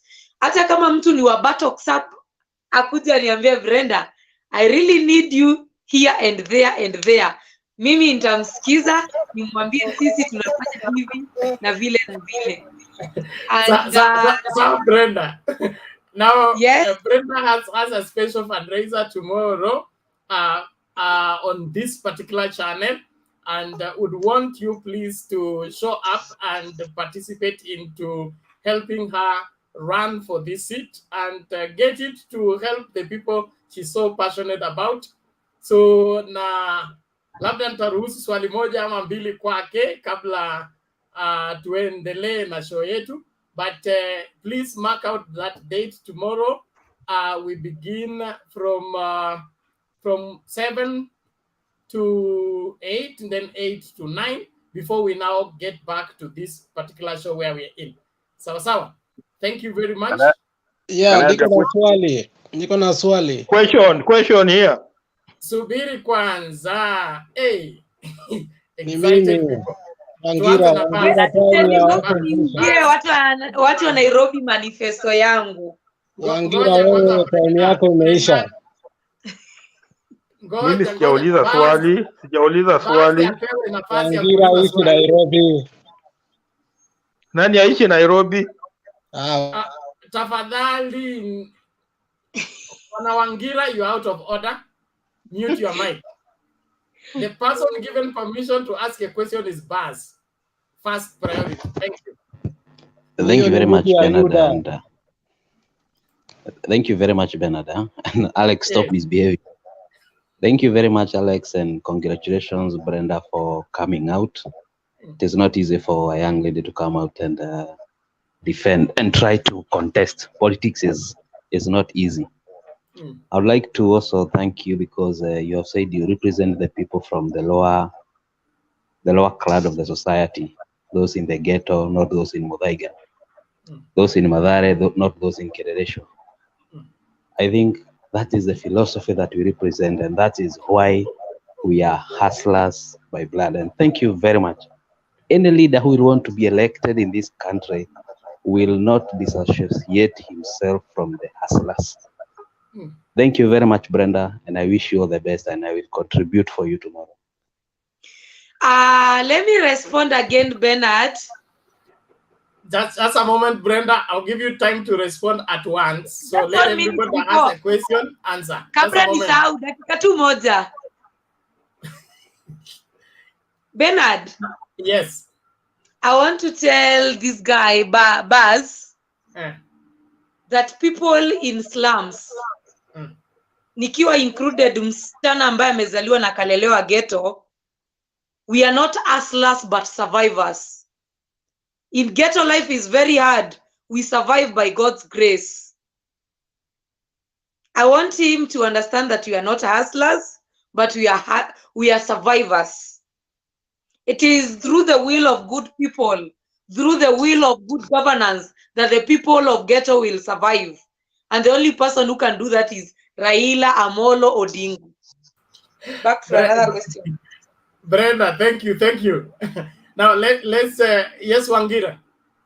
Swali lako. Brenda, how are you? I'm good. Wangira aishi Nairobi. Mahali popote unaishi bora ni Kenya na wewe ni Mkenya. Who is this guy who claims to know where I live? Who is he? Brenda, how are you? Go straight to your question. I'm very good. You know, Brenda, I have problems with some of these definitions. You know, some of these definitions are the ones that are really confusing Kenyans. William Ruto started by calling himself a hustler. Here you are telling us that you are a survivor. Who is this survivor? What is your definition of a survivor? And what is the difference between the survivor and the hustler as far as you're concerned? Please, can you? And again, this is the second question as I finish. And again, you know, I've been a voter in Nairobi since 1997. So if you convince me, then you could be guaranteed that I'll vote for you come the 9th of August. What's wrong with this guy? Bernard, this guy is interrupting me. What's wrong with him? Wangira, conclude your question. Thank you. I've taken care of him. Thank you. Okay.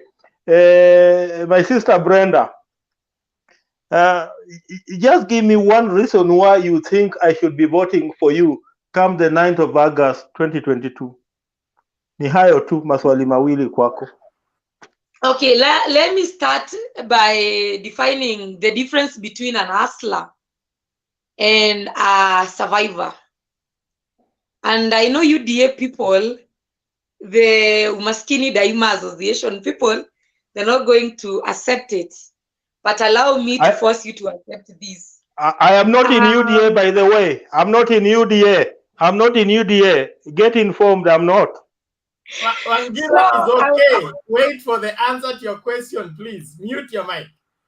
Brenda, go ahead, please. Your time is running out. I want to start by saying that an hustler is according to the Kenyan definition or the dictionary, that an hustler is a person who pretends to be poor, yet is rich. And yet is living a flamboyant life, is living a good life, but lying to Kenyans that he is poor and they are poor also. Somebody is trying to compare his life of moving with a plane from one corner of the country to another versus a person who is walking by foot from Madari slums to Nairobi CBD to work. That is the best description I can give to an hustler. But a survivor is a person who wakes up very early in the morning, goes to work, get at least 200 shillings in a day, and that person has to survive with only that 200 bob. I know the Udaku movement is not going to allow this, but I think I've given the best description of the hustler, the difference between an hustler and a survivor. And that's the reason why I don't call myself an hustler, because if the deputy president, somebody who is earning millions, somebody who is owning multi-billion business, would call himself an hustler, what about me who survives with 200, 300 shillings in a day? I will call myself a survivor because I'll survive by God's grace. So today, I've given you that description. Nirudi kwa manifesto yangu. Why the people of Nairobi should vote for me as the best women representative they could ever get. One, I have an experience, and experience yangu ijakuja kwa sababu napenda siasa ama kwa sababu mimi ni mwanasiasa. Tunasemanga maisha inafunzanga mtu hadi anakuwa na experience. Being raised in a slum, ukiniambia shida ambayo mtoto wa ghetto anapitia nitakwambia. I'll tell you that child lacks in bursaries. Tukiangalia bursaries za Nairobi County zikikuja, utapata chief anapata bursary. Chief akona mshahara ya 70,000, akona mshahara ya 30,000. Mimi kama Brenda Kangai, msichana ambaye amebahatika kupata scholarship akasoma, mimi nitapatia bursary ule mtu ambaye anahitaji. In my leadership as the woman representative for Nairobi County, even if you want a salary of 20,000, you are not going to get a bursary from me. I am going to give that woman who is in Majengo, who cannot be guaranteed hata hiyo kibarua ya 300, ajui kama atapata, huyo ndio nitapatia bursary, mtoto wake asome, watajiri asome, wakapatane UN na mbele. Na mimi nataka kuambia kama women representative wa Nairobi County, nataka kusema ya kwamba ni vizuri viongozi tujue ya kwamba Nairobi tuko na youth mara tatu. Kuna huyo youth nimetaja wakileleshwa, kuna youth wa Majengo amesoma na hana kazi, na kuna youth ako Majengo hajasoma na hana kazi. Those are youths I should handle differently. Their cases are very different. Because there is somebody who never got a chance to be even in class 1, in class 2, and they have to survive. They have to live in this country. What can I do for them? These people, I'm going to create a forum whereby huyu mtu kama hakusoma na hana kazi, what if I take that person to a technical school, apate skill, apate kujua kama ni kazi ya kufanya mechanic, apate kujua kazi ya salon, apate kujua kazi ya kushona ama upishi. At least mtu aweze kurudi ajitafutie 200-300 yake, aweze kusurvive kama mimi, aweze kuwa survivor kama mimi, kwa sababu hatujafika hapo hiyo class ya kujiita mahasla bandia. Another thing I want the people of Nairobi to know, that this Nairobi, they need to elect a strong woman who is not going to be a slave queen at City Hall. Somebody who is going to deliver the interest of people of Nairobi. And I want to tell you, the women representative seat, inaonekana ni seat ya wanawake. But the kind of the woman representative we elect in Nairobi, anaweza force governor mwenye mtachagua afanye kazi. Because if I'm the women representative and I see maji imetoboka, sewage imetoboka pale Gikomba in a flow, I can call the governor and tell the governor that Gikomba maji imetoboka, with immediate effect itengenezwe. Because I represent women, watoto wakiugua, wamama ndo watahangaika wakienda hospitali. Mnanielewa Bernard? So Nairobi County, it needs a very strong woman. It needs somebody who is ready to fight for the interest of a common mwananchi. And allow me niombe wananchi wa nchi yetu taifa la Kenya, msisikie ubaya kwa sababu mimi nimesema mimi am not affiliated to the Asla movement. Mimi ni ule mtu amesupport Raila Odinga kwa sababu mimi najua baba is going to deliver. Baba is going to help us when I become the woman representative and I take the interest of the youth of Nairobi to State House. Nimwambie baba, hii shida inakumba vijana hapa na hapa. Najua baba atatengeneza. Kwa sababu Raila Odinga politics yake, unajua ni ule mtu ameng'ang'ana, amepitia shida, anajua that good governance ndio itakuja kubadilisha maisha ya Wakenya. So, to whoever is listening to me, as much as I am asking and requesting for your help and votes, kindly vote for Raila Amolo Odinga for the change of this country. We need a country whereby each and everything iko kwa mutaratara. Wacha nitumie hiyo word. Mimi ni ghetto girl, so lazima ni mix na change. Asante Brenda. Naomba hivi, Brenda atakuwa hapa na 2 hours kesho. Ukitaka kumsikiliza vizuri na kumuuliza maswali, utapewa hiyo nafasi. Hivi umeni-ignore. Alafu Brenda nikimalizia, order everybody. Hii story ya kushout Alex inakutia mahali pabaya sana. Na wewe ni senior citizen wa hii channel. Nani ana shout hapa? Si ni wewe? Na kupatia nafasi ya kuuliza Brenda swali. Na request, endelea. Brenda, thank you very much. Kesho tuko ndani na tusaidia wewe mpaka utoa Esther Passaris, kwa sababu dawa ya Esther Passaris ni Brenda Kagia. Sasa nataka hiyo hata kama tunasahau jina lakini tunajua Brenda iko.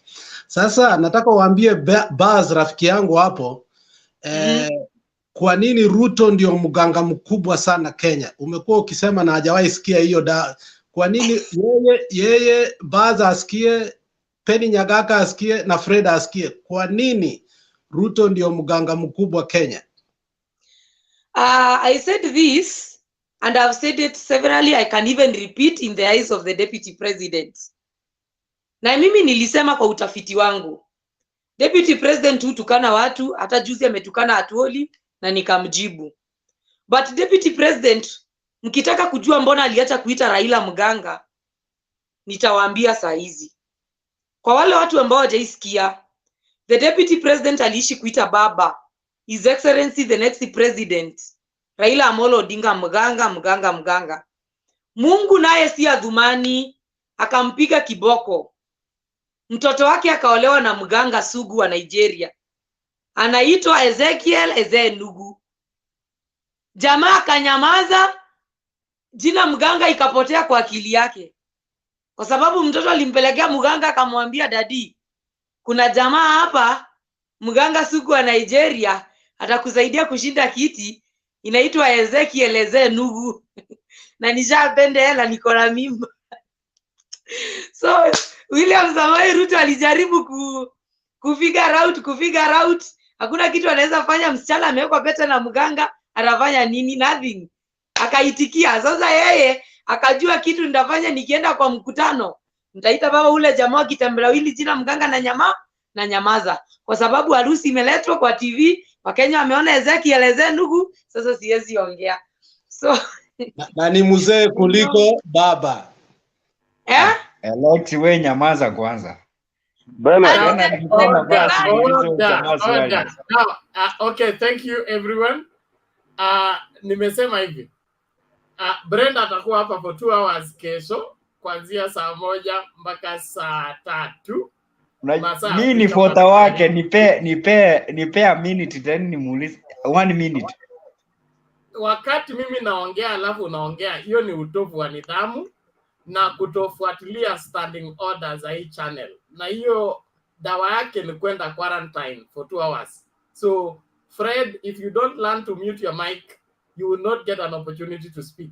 If you want to speak, you lift your hand. If the speaker sees you, well and good. If he doesn't, even if he ignores you, you should accept it. Actually, I'm wondering how lenient you are nowadays, Bernard. Thank you. Okay, Baz has a rebut. Baz, Sema. Not just a rebut, but I think Brenda, that one, in that angle you have taken, it's very wrong. You cannot bring family into politics. The daughter of Deputy President is innocent, and she has every right to get married to the man of her choice. If we were to get that line, I think it would get very ugly and we'd lose our moral fabric of a family. I think that one you should apologize and drop that line. It is ugly, and very, very ugly. Okay, Penny. Yes, Bernard. Hold on, Brenda. You're going to respond. Penny? Yes, thank you very much, Bernard. And as usual, we'll give her support. Even if she calls us buttocks up, you cannot get support from people and cast them out. Unatukana, lakini unataka our support. Lakini kwa hii show, naheshimu watu kama Bernard. Kitu yangu ndio kupatia. Hakuna taabu. Hata hapa Amerika kuna mtoto yangu anataka kurun for city council. So there's nothing wrong. Lakini usiweke hiyo lugha mbaya iwe mbele yako. Ukitaka kutongoza, subuza lugha mzuri. Anaenda udako, buttocks up, hiyo ni mbaya sana. Asante. Alex, hold on, Brenda. I will call you when to respond. Alex. Unajua hii ni siasa, Baz usiweka kwa mbavu, kwa sababu unajua hii kitu wewe ndio unatuadvise saa yote. Baz, hii mtu alikuwa anatuita waganga, tukapata dawa yake. Huyu msichana alipomwambia hivyo, deputy hajawahi tumia hiyo jina. Relax. Sasa yeye usikie mbaya, hakuna familia. Msichana ya Ruto haja complain. Anajua tu tuna neutralize kila kitu. Na mzee Penny, wewe tunataka pesa yako.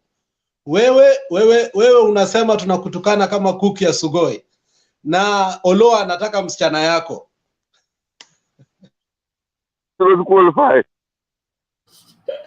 Okay, Bernard. So Brenda, give your response, please, so that we move on. Thank you. Okay, first I want to tell mwenye amesema nimeingiza mambo ya familia. Nataka kumrudisha kitambo kidogo when the daughter of our next president, Raila Odinga Rosemary, was sick. I want to tell people I was in the same workshop with Rosemary. At that time, Rosemary was falling sick. I was a youth representing the African Rebel Network at Naivasha at the Great Rift Valley Lodge. And when Rosemary alikuwa mgonjwa aka lose sight, the Jubilee people at that time, and William Samoei Ruto was affiliated with Jubilee at that time, alikuwa natukana Raila live anasema ameroga mtoto wake, amesacrifice mtoto wake. So mimi nikisema the DP mtoto wake aliolewa na mganga, msichukulie kwa ubaya. Hata yeye alitukana baba Raila Amolo Odinga, mtu ambaye anaheshimu kutoka kwa Mwenyezi Mungu. The second person I respect is Raila Amolo Odinga. Walimtukana, wakamuita mganga, and today nikirespond niseme mbona Ruto aliacha kutukana baba, wasikasirike. Kwa sababu it is true, the daughter was married by a muganga, Ezekiel Ezenugu, which is not wrong. Pia waganga ni wafanyikazi. And even if that muganga Ezekiel kazi ni kazi. On my fundraiser, I wouldn't be sad. Bernard, point of order. Yes, the second question. WG, what is it? Yes. I want to bring this forum to order. We are known for discussing facts and not propaganda and things that don't have facts. These are just allegations. Can we revert to our normal, what we are known for? I think we are degenerating into, name calling, which does not make a lot of sense for us. Please. Yes. Sawa. Thank you very much. Kama nimeumiza mtu yoyote roho. Hold on, Brenda. I just want to throw out a reminder. That is Brenda. She'll be having a fundraiser on this channel tomorrow from 7 p.m. to 9 p.m. East African time. I want you to make a date with her and be here to support her bid for women rape of Nairobi County. She needs your support and free will support. You'll be at liberty to support her. I believe she means well, and from what you are hearing, she wants to do something about this county and this nation.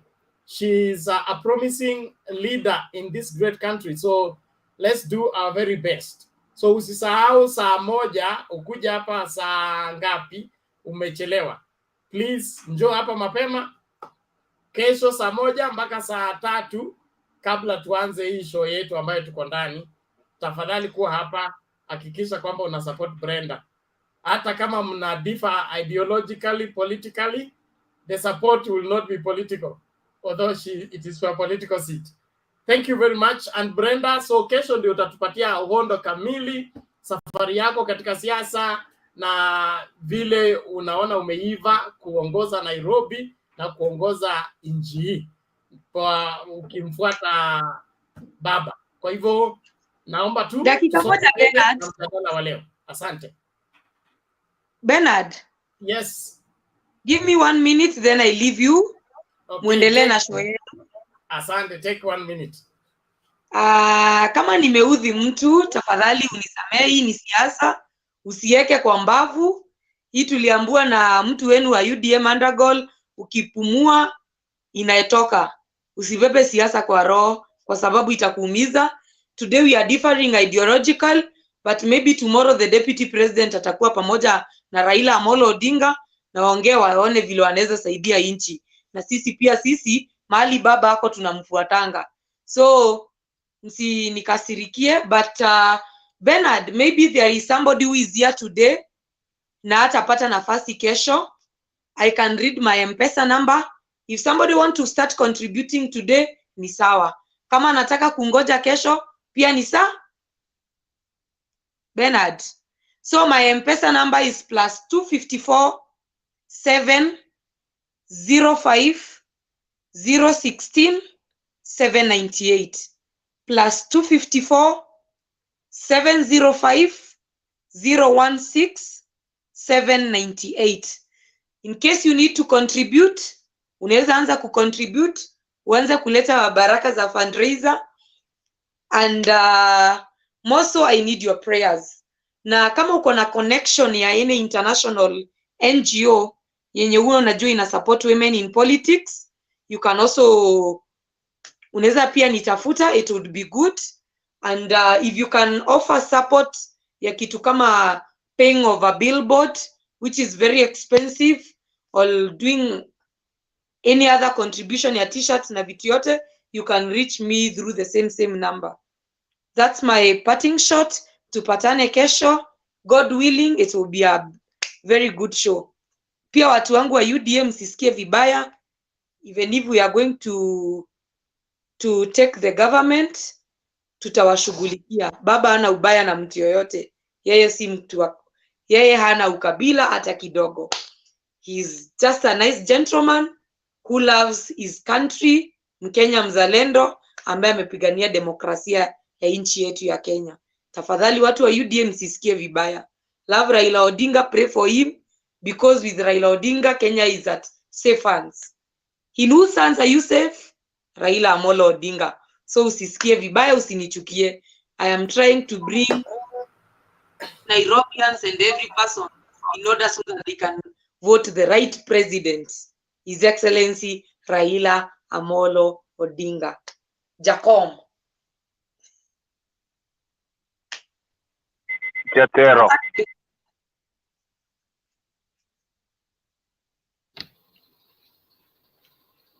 Bernard, you are mute. You are mute. Sawa. Pole for that. Brenda, thank you so much for making time to join us on this show. And we look forward to having a 2-hour show with you tomorrow from 7 o'clock. And those who want to start making the contribution, the number is on your screen right now on that poster. +254 705 016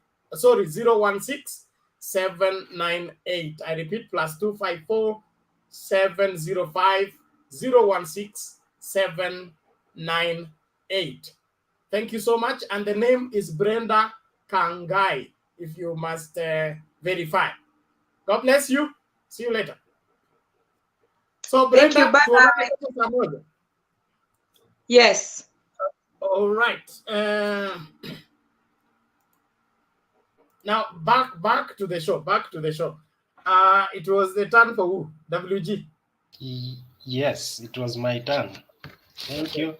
Thank you, Brenda. I like your spirit. I like your resolve, your enthusiasm. And, you are one person who is not swayed by lack of money. There are people who put everything with money, but I like your spirit. You go to, you surge ahead even without the resources. That is the spirit that is required. We wish you all the best. Asante sana. Now, Bernard, I've been absent here since the lies in Washington. So, and I've not found time. I was avoiding it because some of these things were really, vexing. But I'll leave it at that. I'll comment something that happened in Meru. Was it Maua or where there was the women function, and I was really impressed by the organization. It's not just to them. Politics is not just talking about power and leadership. It's about when people state their needs and look for solutions, and calling upon politicians at their time of need like this. They hold them ransom into making available their needs and or providing for their needs. I was so much excited about that. And tomorrow, according to the itinerary, I think the Azimio team are coming to Nyanza, Kisumu in particular, and being a member of this part of the world, I wouldn't be amused seeing politicians, following politics of, positions other than targeting the needs of the citizens, especially the normal citizens, those people whom politicians claim to be fighting for. sometimes they put these very people at the back and they jostle for their seats. And women in Maua today made sure that the politicians who came there pledged or were you know, they were organized in a way that this is what we have. What are you giving us? This is what we are planning. How will you help us achieve it? So that is all the politics of 2022. That is the direction it should take. And therefore, I'm challenging the leaders in Nyanza tomorrow that they should be having that kind of forum whereby they state the needs of the people of Nyanza, the common people, you know, the Njeri, the Atieno, and the Mogaka. Okay. WG, So one moment. The screen is dark, all dark. I don't know why. I mean, mine. If you can't stay on the camera, naomba sasa Okay. tufungue. Thank you. You mean you are not seeing me even now? No, I'm saying the other people who are not on the camera. Oh, okay. Yeah, and even Alex today, Alex, show your face, Bwana. Don't hide behind there and throwing words. Okay, let's continue now. So let's, yeah, I was saying that I'm expecting the leaders of Nyanza to state to the incoming president what the agenda is from 2022 onwards, because you can't, there are those who say or with this notion that Raila Odinga coming from Nyanza, now he knows what ails Nyanza and he will handle them. No, he is now becoming the property of the country. He is the property of the people of Kenya and not the people of Nyanza. So like any other person in this nation, we should have those things that we are aspiring to have or to realize being put on his desk, so that as he checks on other people, he must also attend to those ones equally, not just because he comes from here, but just part of Nyanza. That is the politics that we want, and that should be encouraged within the Azimio group. This is not a time when we are going to let politics benefit a few politicians, yet those people who stand to vote for them go away empty-handed. That is a very important thing I wanted to pass through. Number two, I wanted to say that from the Washington episode and back here at home, I think William Samoei Ruto has exposed himself in his weakness. Number one, he's he's a liar. Number two, he's a very confused person today. He does not know the line to pursue. Today he will claim some points. The next day he will deny being part of it. He claims to be associated with the president of the country. Again, at the same time, he denies that he's never there. He was carrying the country on his own. So that is confusion, and it's not just confusion. It is Cornish. And I think when we look at the name of hustler, that is what the dictionary states, that a hustler is a person who is Cornish, and we see that very well in the person of how William Ruto presents himself. People around Ruto are not helping him either. And that's the reason why sometimes when you see your leader moving around like this and he's not in order, it's normally good to call him to point and show him the way, not because you unamdharau, but you want all the best for them. I think even people like Madividi now, they are not helping him. because they've left him to go like a ship without without control. So even Madividi used to be very level-headed. Nowadays is getting into the same confusion, which is not helping. The other thing that I'm seeing is that, like everyone else, is moving to Azimio now, with the coming in of Kiraitu Murungi, plus others. Like every other person who is, sensible, is moving into this other side. So I'm predicting that the election of 2022 will, will be the same as that one of 2002. It is going to be a big margin. We are not going to have a runoff the way people predicted. What we might see is, is a big win for Raila Amolo Odinga, because everything is there. Therefore, that may sound to be good, but my worry is the Azimio is getting too big. If it is that big, and like I've opined here, sometimes back, it might be very hard to control it.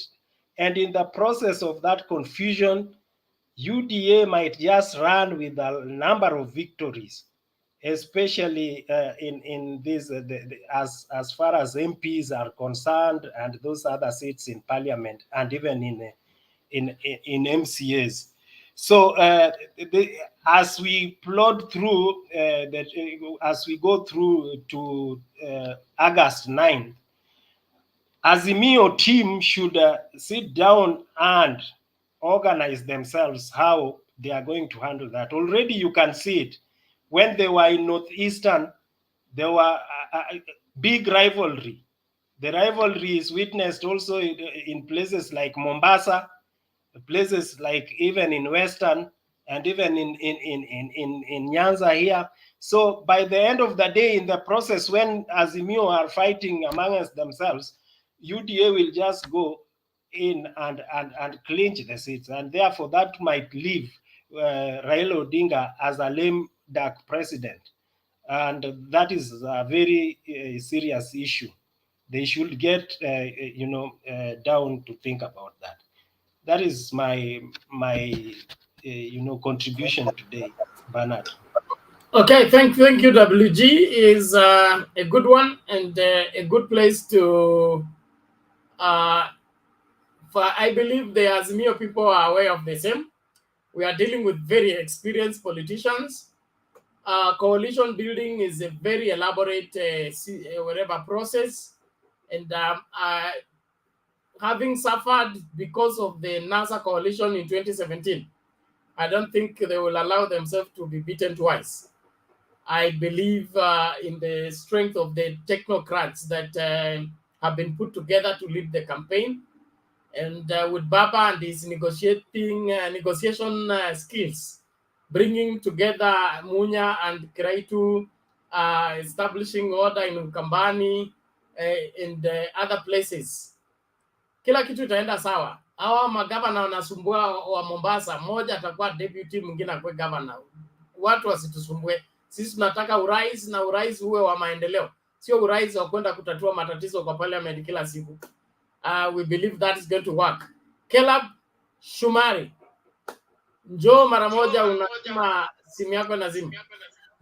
Okay. Good morning, my fellow panelists.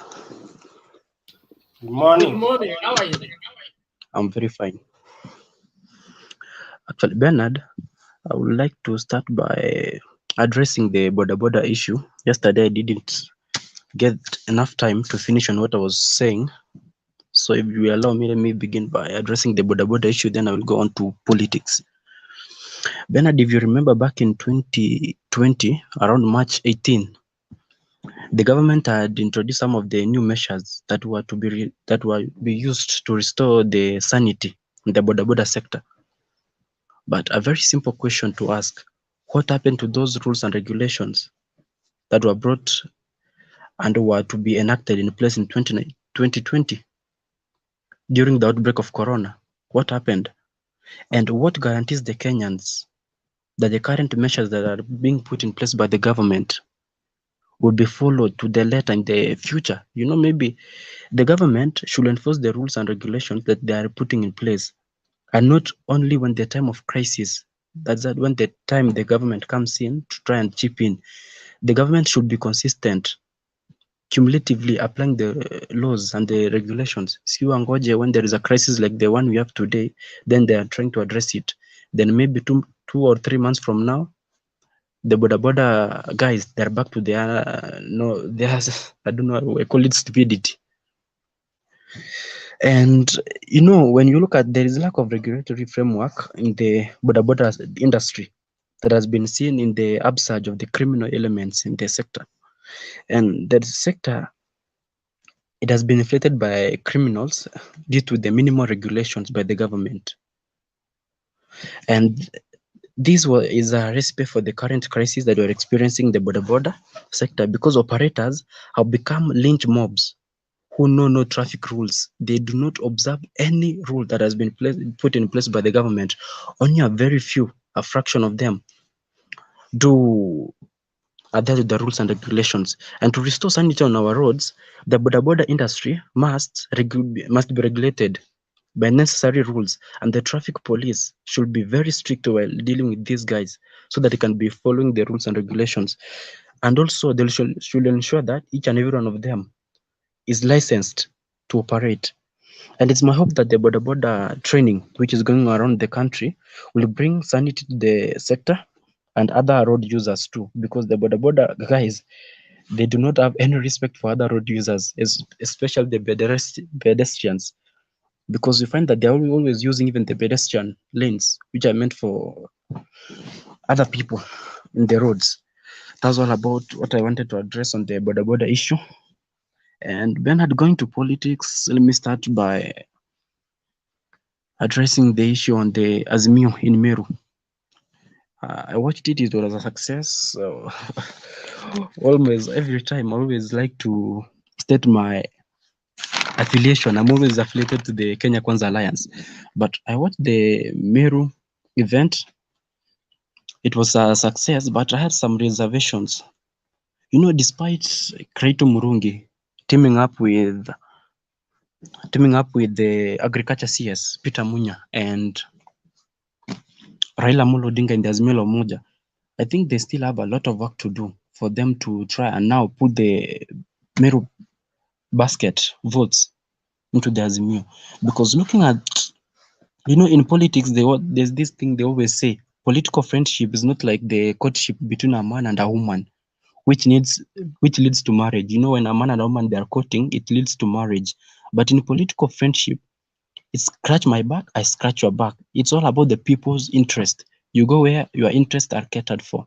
So I think, credit to choosing Azimio, then it must be that Azimio was serving or was going to consider his interest, and that's why he wanted to be affiliated with Azimio. But again, like 2 months ago, I don't know if 2 months ago or 1 month ago, I had Kraito Murungi trying to criticize the Azimio guys, whereby he was saying that one individual is promising us 6,000 every month, and you clap waiting for that money. You will wait longer. So I'm trying to figure out what changed within the 2 months, and now he has changed the tune. Because I didn't get that clearly, because he has been consistent about, he has been bashing Kenya Kwanza and Azimio at the same time. So I was really surprised when he made that move. And again, Kraito, what are the chances for Kraito Murungi clinching the Meru governorship seat? You know, it made me to go back to do some research. And from the research, I was seeing 6 months ago, there was some polls which has been done. You know, you cannot be using the polls for predicting who will be winning the governorship seat, but the polls sometimes offer a ground for you to evaluate yourself on the popularity. And looking from the look of things, from the various candidates sampled, a bit of them, there's this women rep, Kawira Mwangaza, who won the seat as an independent candidate. And from the look of things, she has a 42.6%. That's like an average from all the polls which have been done. When you look at the average, she has 42.6%, and then she is followed cleanly by Craito Murungi with that 3.2%. So my question is this: how will Craito battle it out to go and win this seat? You remember Kawira Mwangaza when she came in 2017. When people did not know the influence she had in the Meru politics, many people thought that Florence, who was the former women rep, was going to claim the seat easily because she had the Jubilee ticket. But here came Kawira Mwangaza on an independent ticket. She put up a very firm campaign and she claimed the seat with a lot of votes. They had almost, the margin was very big. So looking at these votes, and then again, I had some reports, although I cannot verify them, but the reports are saying that the DP has been trying to lure Kawira Mwangaza into joining UDA because from the look of things, Mithika Linturi cannot merge Craito Murungi and Kawira Mwangaza to claim the governorship for Meru. So Linturi is considering going to vie for the senatorial seat for another term, despite him launching his governorship. So, Bonakela, yes, a question to you: when you are sharing the polls, what was the percentage for Munya? Munya. Peter Munya, they had the polls, the percentage, correct? Munya had 23%, but as from February, he was never included in the polls because he had indicated that he was not going to run for the governorship. Hold on. So the recent polls which were done, I want us to use the poll where there is Craito, there is Mwangaza, and there is Munya. When I was using the poll whereby there was Craito, there was Munya, and there was Mwangaza. Mwangaza was still leading, but with a very small margin. Okay, so we are saying the combination of Munya and Craito, or the support of Munya for Craito, will have a great impact on the outcome of the Meru governorship seat. Exactly. You can't undermine that, and I don't think there is enough wave to capsize that unless, I would say, unless it's a miracle, in my opinion.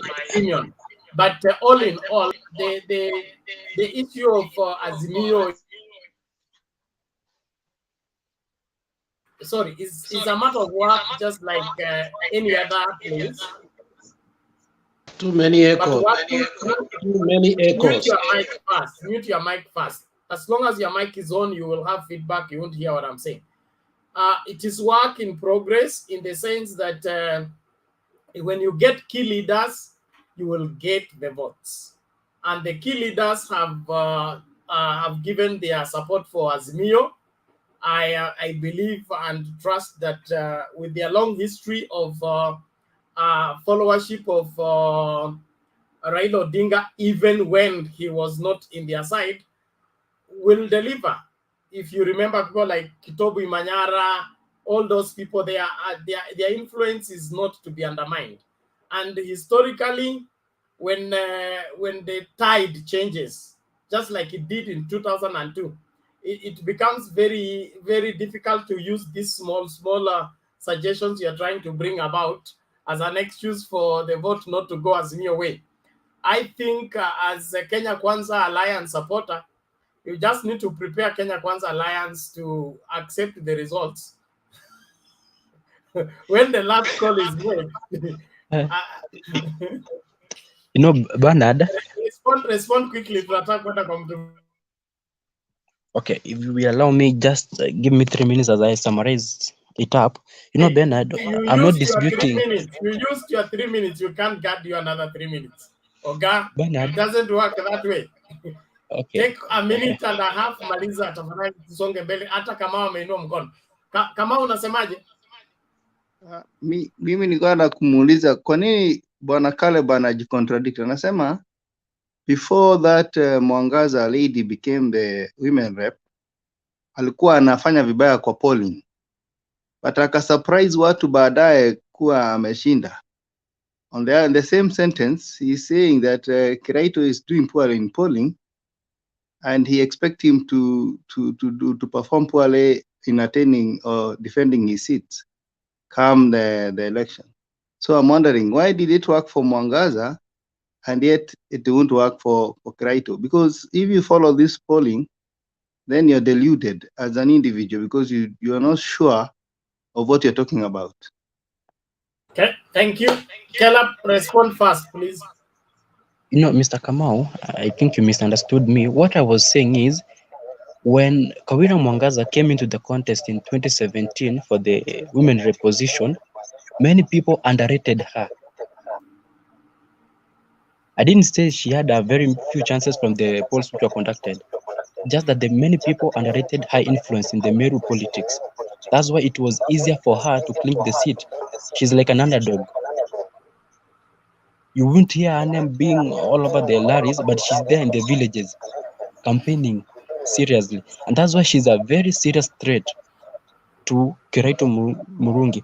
And what I was saying is, if Linturi can team up with Kawira Mwangaza, believe me or not, it will be going to be a very tight contest. It is not going to be a walk in the park. And trying to look at some of the constituencies which are in Meru, we have 9 constituencies. Out of 5 constituencies, 5 of the MPs that are affiliated to UDA. So those MPs will offer very good ground and a solid ground to campaign for their candidate. So that's why I'm saying it's going to be a tight contest. Even looking at the number of the MCAs, despite some people disputing that most of the MCAs cannot be re-elected back, but there are some influence at the local level. You know, politics is always played at the local level, then you upgrade now to the county level and the national level. So you should look at that. And from Meru County, you have 5 parties. You have the Mpuru's party, you have the DEP of Kiraitu, we have PNU, we have Jubilee is still in Meru, we have Mturi's party. So in total, we have 5 parties. So the chances of the people winning, you know, I'm sure Jubilee may team up with Kiraitu. But, you know, now at the local level, the MPs, the MCAs, it will going to be a very tough contest unless they have joint nominations. So, you know, Bonakela, you're pushing your understanding of the politics based on contradictory information. You are saying there are what? There are 8 constituencies, 5 are in UDA. Okay, there are 5 parties, and the 5 parties, PNU, Jubilee, and which one? And BAS are in Azimio. So that means the majority of the MCAs, I think, if my information is right, it's from PNU in Meru. So if PNU has the majority and PNU is in Azimio and BAS is in Azimio and the other part, of course, Jubilee is in Azimio. So who has an upper hand? You know, Bernard, you know, for example, I will ask you a very simple question. Today, if you go and visit... Don't explain, just answer the question. You guys, I'm going to answer the question, Bernard. Respect time, please. I'm going to answer the question. Yes. If today you visit Jubilee, if you visit the register of political parties and ask how many MPs are registered under Jubilee party, you find them, there are over 100.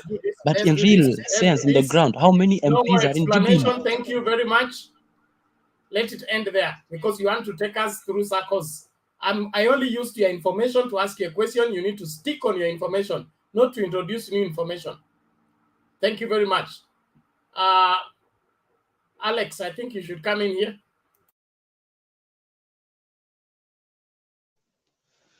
Yeah, I will have my 3 minutes. First one, man, that boy has really contradicted himself. A lot of things I may contradict that. You're right, it's Sarkos and Sarko. He says 5 MPs have affiliated to UDA. Then if that is the case of affiliation, now that Peter Kiraitu is affiliated to Azimio, what does it count for him? You know, I mean, and then he says political marriages are not for courtship, they are for interest. Then he asks what happened to Kiraitu saying this and this. So the question should be asking to themselves, what happened to Mudavadi, who was doing all this to Ruto and what happened to Ruto who was doing, they should ask about themselves, not us. So I think they are introducing myopic, nonsensical, waffling things that do not make any sense. I mean, they forget about their house and they contradict. They say, oh, first of all, that rally was very successful, but they just want to poke holes, which is politics anyway. But he had nothing to say on that. The most important thing he said was that rally was successful, which was true. I mean, we are seeing progressive in the way the Meru people and the Meru people have told us before. They have this clan or the Meru Elders Association that decides ABCD, and we know about that. When the leaderships decide, 90% of what they decide usually happens. So let him not go circles here. I don't know if it's called Nchuki, whatever it's called. We have always known that it has a bigger role in leadership. Yeah, it has a very big role in leadership. I don't know how, but I think they have been very organized in terms of that. Today, I will take a different line. I want to address my people from Nyanza. Having seen what Azimio is, I want to say this to all our people in Nyanza. Baba is coming tomorrow. And like many other rallies, when Baba comes now, it might take a long time again. Maybe the last rally before we go to Nairobi, then Baba to come back again. It is an opportunity to stop politics and lay our problems to him. When Baba has gone to Kiambu, we have seen people opining their issues. When Baba has gone to Muranga, we have seen it. Baba in Turkana, we have seen it. Baba in Kuria, we saw one of the best meetings ever of Azimio was in Kuria. We will not allow the Orengos, the Anyang-Nyongs, the so on and so on, who wants to fight for nomination to supersede the problems of the people of Nyanza. I hope they listen to us. Usually when Baba comes to Nyanza, we take center stage of politics more than development. We start who's talking, and whatever they talk usually is not even development. It's psychophancy, because we know that the election of Luo Nyanza and sometimes some areas ends at nomination. Once you are given a nomination, you are assured. But this time around, we have options. It's not like before Chama ni moja. We have options, and I love the fact that we have options. So tomorrow we will see who loves our people, who cares our people, and who is going to articulate issues about our people. And I know our people will come in masses. Our people are going to be happy. Kisumu is going to be lit since it's going to be Friday. But let's have a conversation, because we are partners this time around. What do we as partners going to take? Yes, Baba ni wetu wote. Shamba letu ni gani? Tusisahau, because Baba ako huko juu, sasa we cannot agitate for speakership, we cannot agitate for security, we cannot agitate for this. No. In fact, when we talk about Nyanza, Vihiga is almost in Nyanza more than even Kakamega, because mboga yote ya Vihiga inauzwa Kibuye. Maseno is almost in Nyanza, because everything of theirs is sold to us. And we actually do economic block of those people are within us. So I hope our politicians listen to this. No politics tomorrow. As we have always seen, I may hate some people, their politics of some people in UDA, but when you hear Moses Kuria sometimes agitate for the benefits of their people, I admire them. Maziwa ya watu wetu.